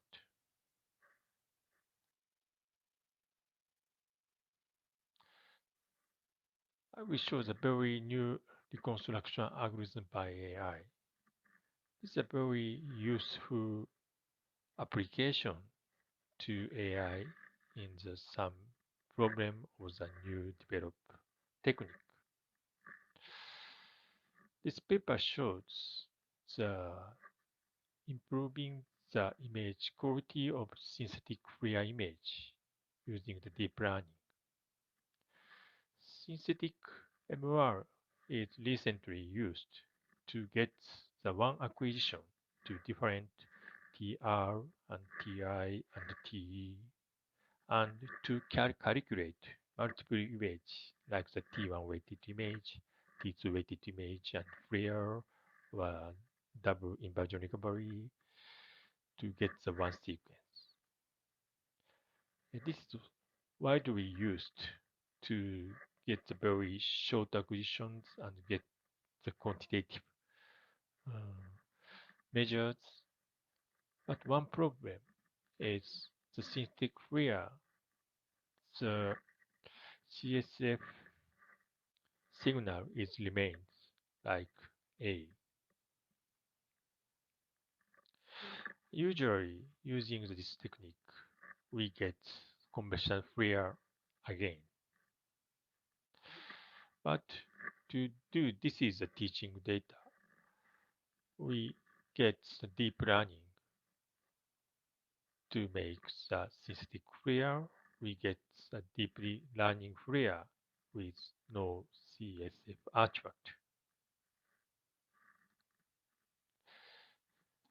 In this paper, they quantitatively evaluate the signal-to-noise ratio and normalized root mean square errors, and deep learning FLIR is improve the image quality quantitatively.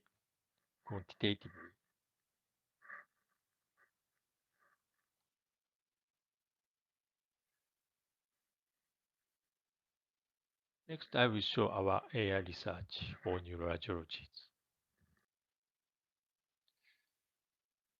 I make the brain hemorrhage detection softwares. To make these softwares, at first we get the image data collections and we make the teaching data. And I apply the deep learning software using these data. Yes, we use the UNet like this using the about over the 2,000 and 5,000 stress data. And finally, we get the probability of each patient.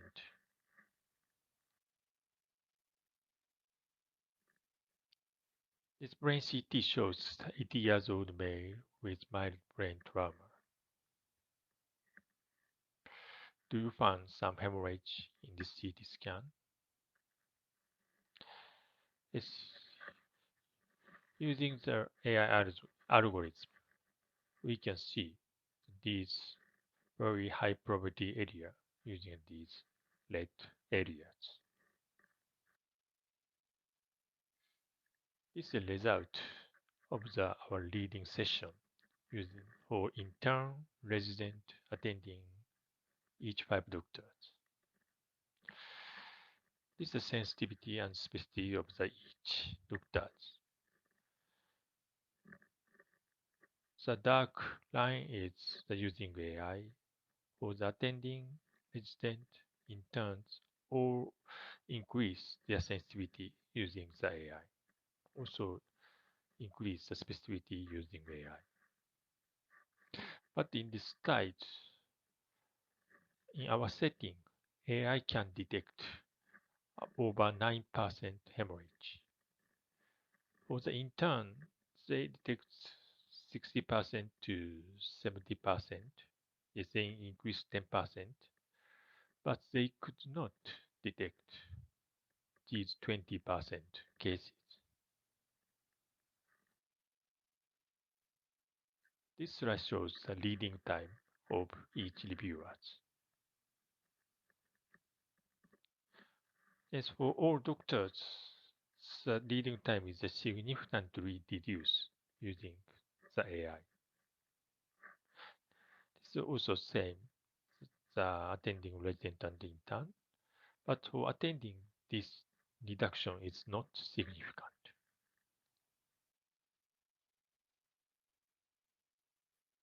Finally, I will present the present and future of AI.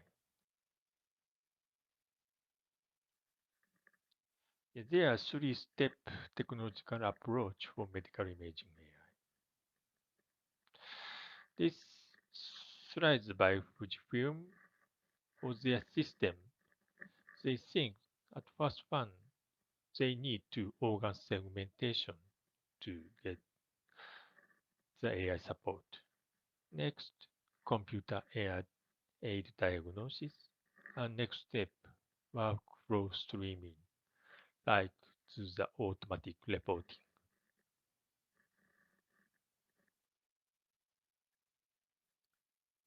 Their AI viewer system is installed in a hospital from last month. Now we just start their system. There are many functions in their system. For the visualization, the organ segmentation, the organ labeling is available. And now detection is the lung nodule CAD and bone temporal subsuction is available. And also for the lung nodule auto reporting is also available. I will show the lung cat case. Yes, we can select the patient. This is already screened. There are 2 points here, and the AI detects the 2 nodules in this chest CT. And they also measure the volume of each case. This is the follow-up CTs, and we push the AI analytic buttons, and they found the 5 nodules.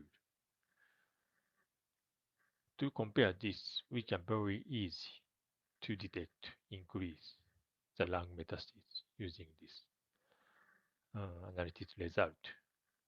And also we compare the each nodule increase one notch, and we can also measure the volume of each nodule. And we make the summarize mark like this.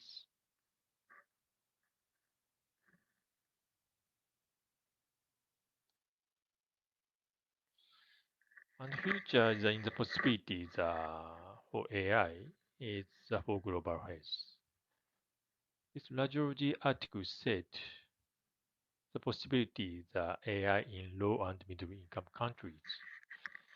They explained the RAD-8. This is a NPO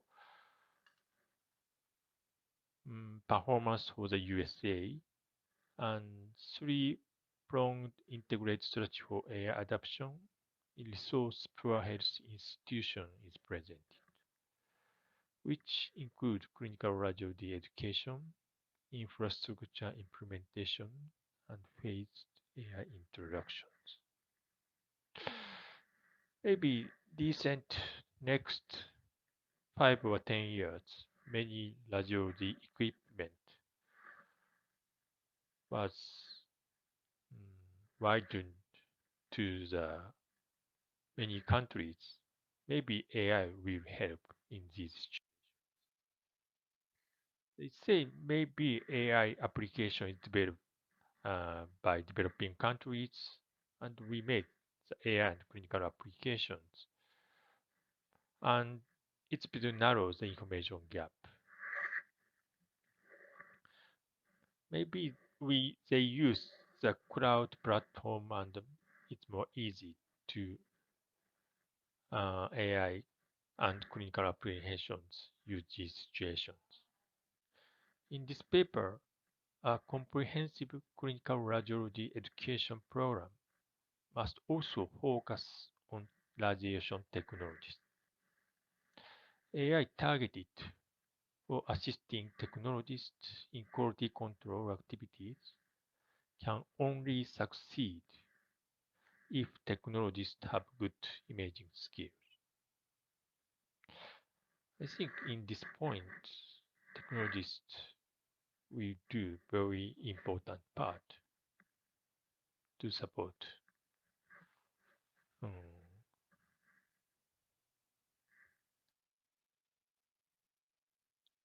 In conclusions, artificial intelligence is a promising tool for diagnostic radiology. Radiology equipment will improve using AI, and radiographers need to adjust properly. Radiologists and radiographers have important role in developing and using these technologies. Thank you for your attention. Thank you very much, Dr. Yoshiyuki Watanabe. I would like to call back again all the chairmen for the radiology imaging room and also all our speakers for some little time to accept questions if we have from the chairman. As you know, the Q&A chat box already have received a lot of questions and they were already answered by our speakers. But if our chairman do have some more questions to the speakers, then this could be the best time to have it. Sir Taiwan. Yes. Yes.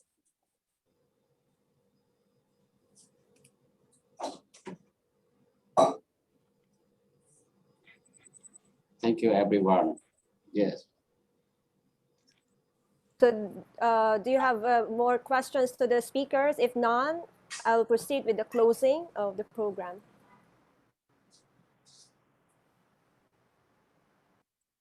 Okay, I want to hear from something from Donna Newman.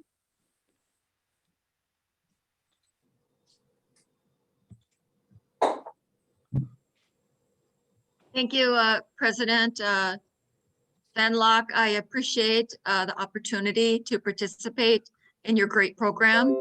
I am just so pleased to see that you have so many great sessions with all the different areas. And I listened to the presentations and learned best practices from your Asian area. And I just think that you have shown a great way to network, show best practice, and show great leadership. And I appreciate your region and your online practice that you're doing. So thank you so much for the invitation. Thank you for the great expert speakers. It was a wonderful program. And I thank you for the opportunity to participate. Thank you. Thank you so much.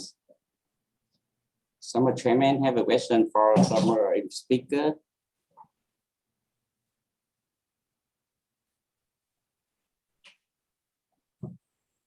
Okay, I'm Fernando. Stop. I have a question to ask about Napapong, about the MR safety. You know, nowadays the turtle is very common. A lot of people like turtle. Mostly when the turtle is also is the indication to maybe in the safety. But nowadays, some people, the turtle, the area, maybe more than 50% of the skin. So have any standards, indications or comment from you, Napapong?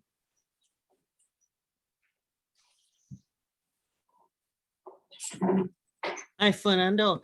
Well, theoretically, it would be difficult to scan with the tattoo that contain a metallic ingredient inside. So it may cause the artifact or other adverse effect from the MRI. So if I am not sure if any standard regulation that coming out. So it pretty much based on the judgment of radiographers to see the area, if that would affect the image quality or the safety with the patient or not. Okay. Because nowadays people like to tattoo all the way. And yes, and that would be difficult, and that would create the artifacts too. We just only to tell the patients you feel something burn or hot. Yeah. They will press the emergency button for us. Just only this. Okay, thank you, Napapong. That's what I think. Yes, thank you. No more questions. Bichi, you continue. All right, so if there would be no more questions from the chairman, I would like to move forward to the closing of this program. So in closing, we thank you all our dear speakers. We have Sir Stephen Truong.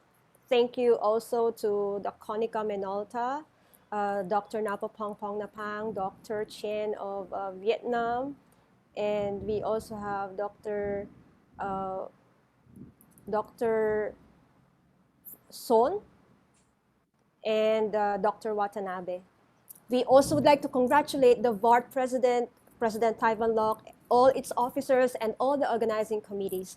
We thank also all our sponsors, Bayer Vietnam, BT Healthcare Vietnam, Konica Minolta Vietnam, and Konica Minolta Asia, and Fujifilm Asia. We also sincerely are grateful to all the member societies presidents and to the ISRRT with the leadership of our dear President Donna Newman and Vice President for Asia Australasia, Dr. Napapong Pongnapang. and most especially to more than 3,000 registered participants who have made this online program a success. Again, we will hope to see you in the 2022 8th Southeast Asia Radiographers Conference and 7th Asia CPD. Again, I'm Peachy Luna, and I say thank you, everyone, and have a great day. Thank you, Vichy Luna. Thank you, everyone. Thank you. Successful. Thank you, everyone.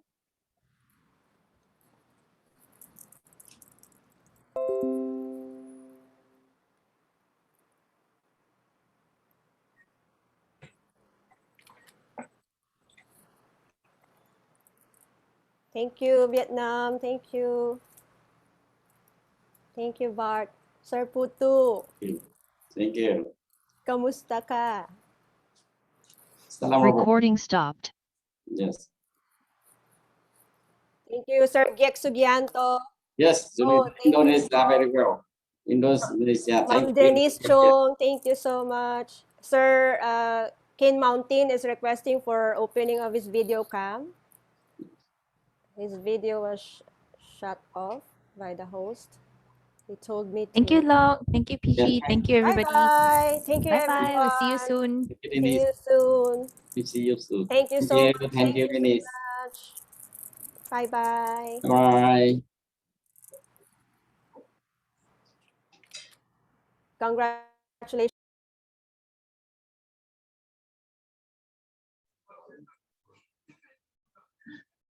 Oke, terima kasih rekan-rekan. Sampai jumpa lagi di acara selanjutnya. Mungkin saya akan buka untuk meeting has ended di Vietnam. Kemudian rekan-rekan bisa unmute sendiri dan menyampaikan salam kepada rekan-rekan. Terima kasih atas perhatiannya dan sampai jumpa di acara selanjutnya. Ya, terima kasih teman-teman semuanya. Mas Hidayat, terima kasih. Ya, sampai detik ini ada hampir tadi kurang lebih 150 orang lebih masih berada dan masih bertahan. Sekali lagi terima kasih atas partisipasinya dan mudah-mudahan bermanfaat bagi rekan-rekan semuanya. Dan atas nama pengurus pusat PARI sekali lagi tetap menyampaikan untuk tetap menerapkan protokol kesehatan, jaga diri, jaga keluarga, dan hindari dari segala kemungkinan terpapar adanya COVID-19. Mudah-mudahan kita senantiasa diberikan keselamatan, kesehatan, serta Tuhan Yang Maha Kuasa senantiasa melindungi kita semua. Amin. Terima kasih dari kami. Mengucapkan terima kasih juga kepada Bli Putu dan beberapa rekan-rekan dari pengurus pusat ada yang sudah berupaya dan senantiasa memberikan kontribusi yang baik untuk kemajuan serta untuk meningkatkan kompetensi teman-teman radiografer di Indonesia. Dan yang saya banggakan rekan-rekan seniorita, juniorita, rekan-rekan sejawat semuanya, radiografer Indonesia bersama sejahtera mendunia. Terima kasih. Terima kasih Mas Hidayat. Sampai jumpa di acara selanjutnya. Terima kasih atas kesempatan dan waktu yang diberikan. Terima kasih Mas Gatot. Sama-sama, terima kasih. Saya mohon izin edit Zoom, kemudian post test dan absensi akhir bisa diisi sampai pukul 14 WIB. Kemudian nanti mungkin dari seluruh tim mohon waktu untuk evaluasi sekali lagi Mas Gatot di mungkin besok atau lusa. Terima kasih Mas Gatot dan Mas Hidayat. Saya mohon izin untuk sampai ketemu. Sehat selalu Mas Gatot. Iya, terima kasih, terima kasih. Mbak Irma, terima kasih. Ya, mungkin beberapa rekan-rekan kita yang masih ada dan bertahan. Mas Aprianto. Sehat selalu, Mas. Oke, sebelum ditutup, silakan, Bli. Boleh di-end aja, Bli. Terima kasih banyak. Terima kasih. Terima kasih, Mas. Baik, saya end. Sampai jumpa lagi di acara selanjutnya. End meeting.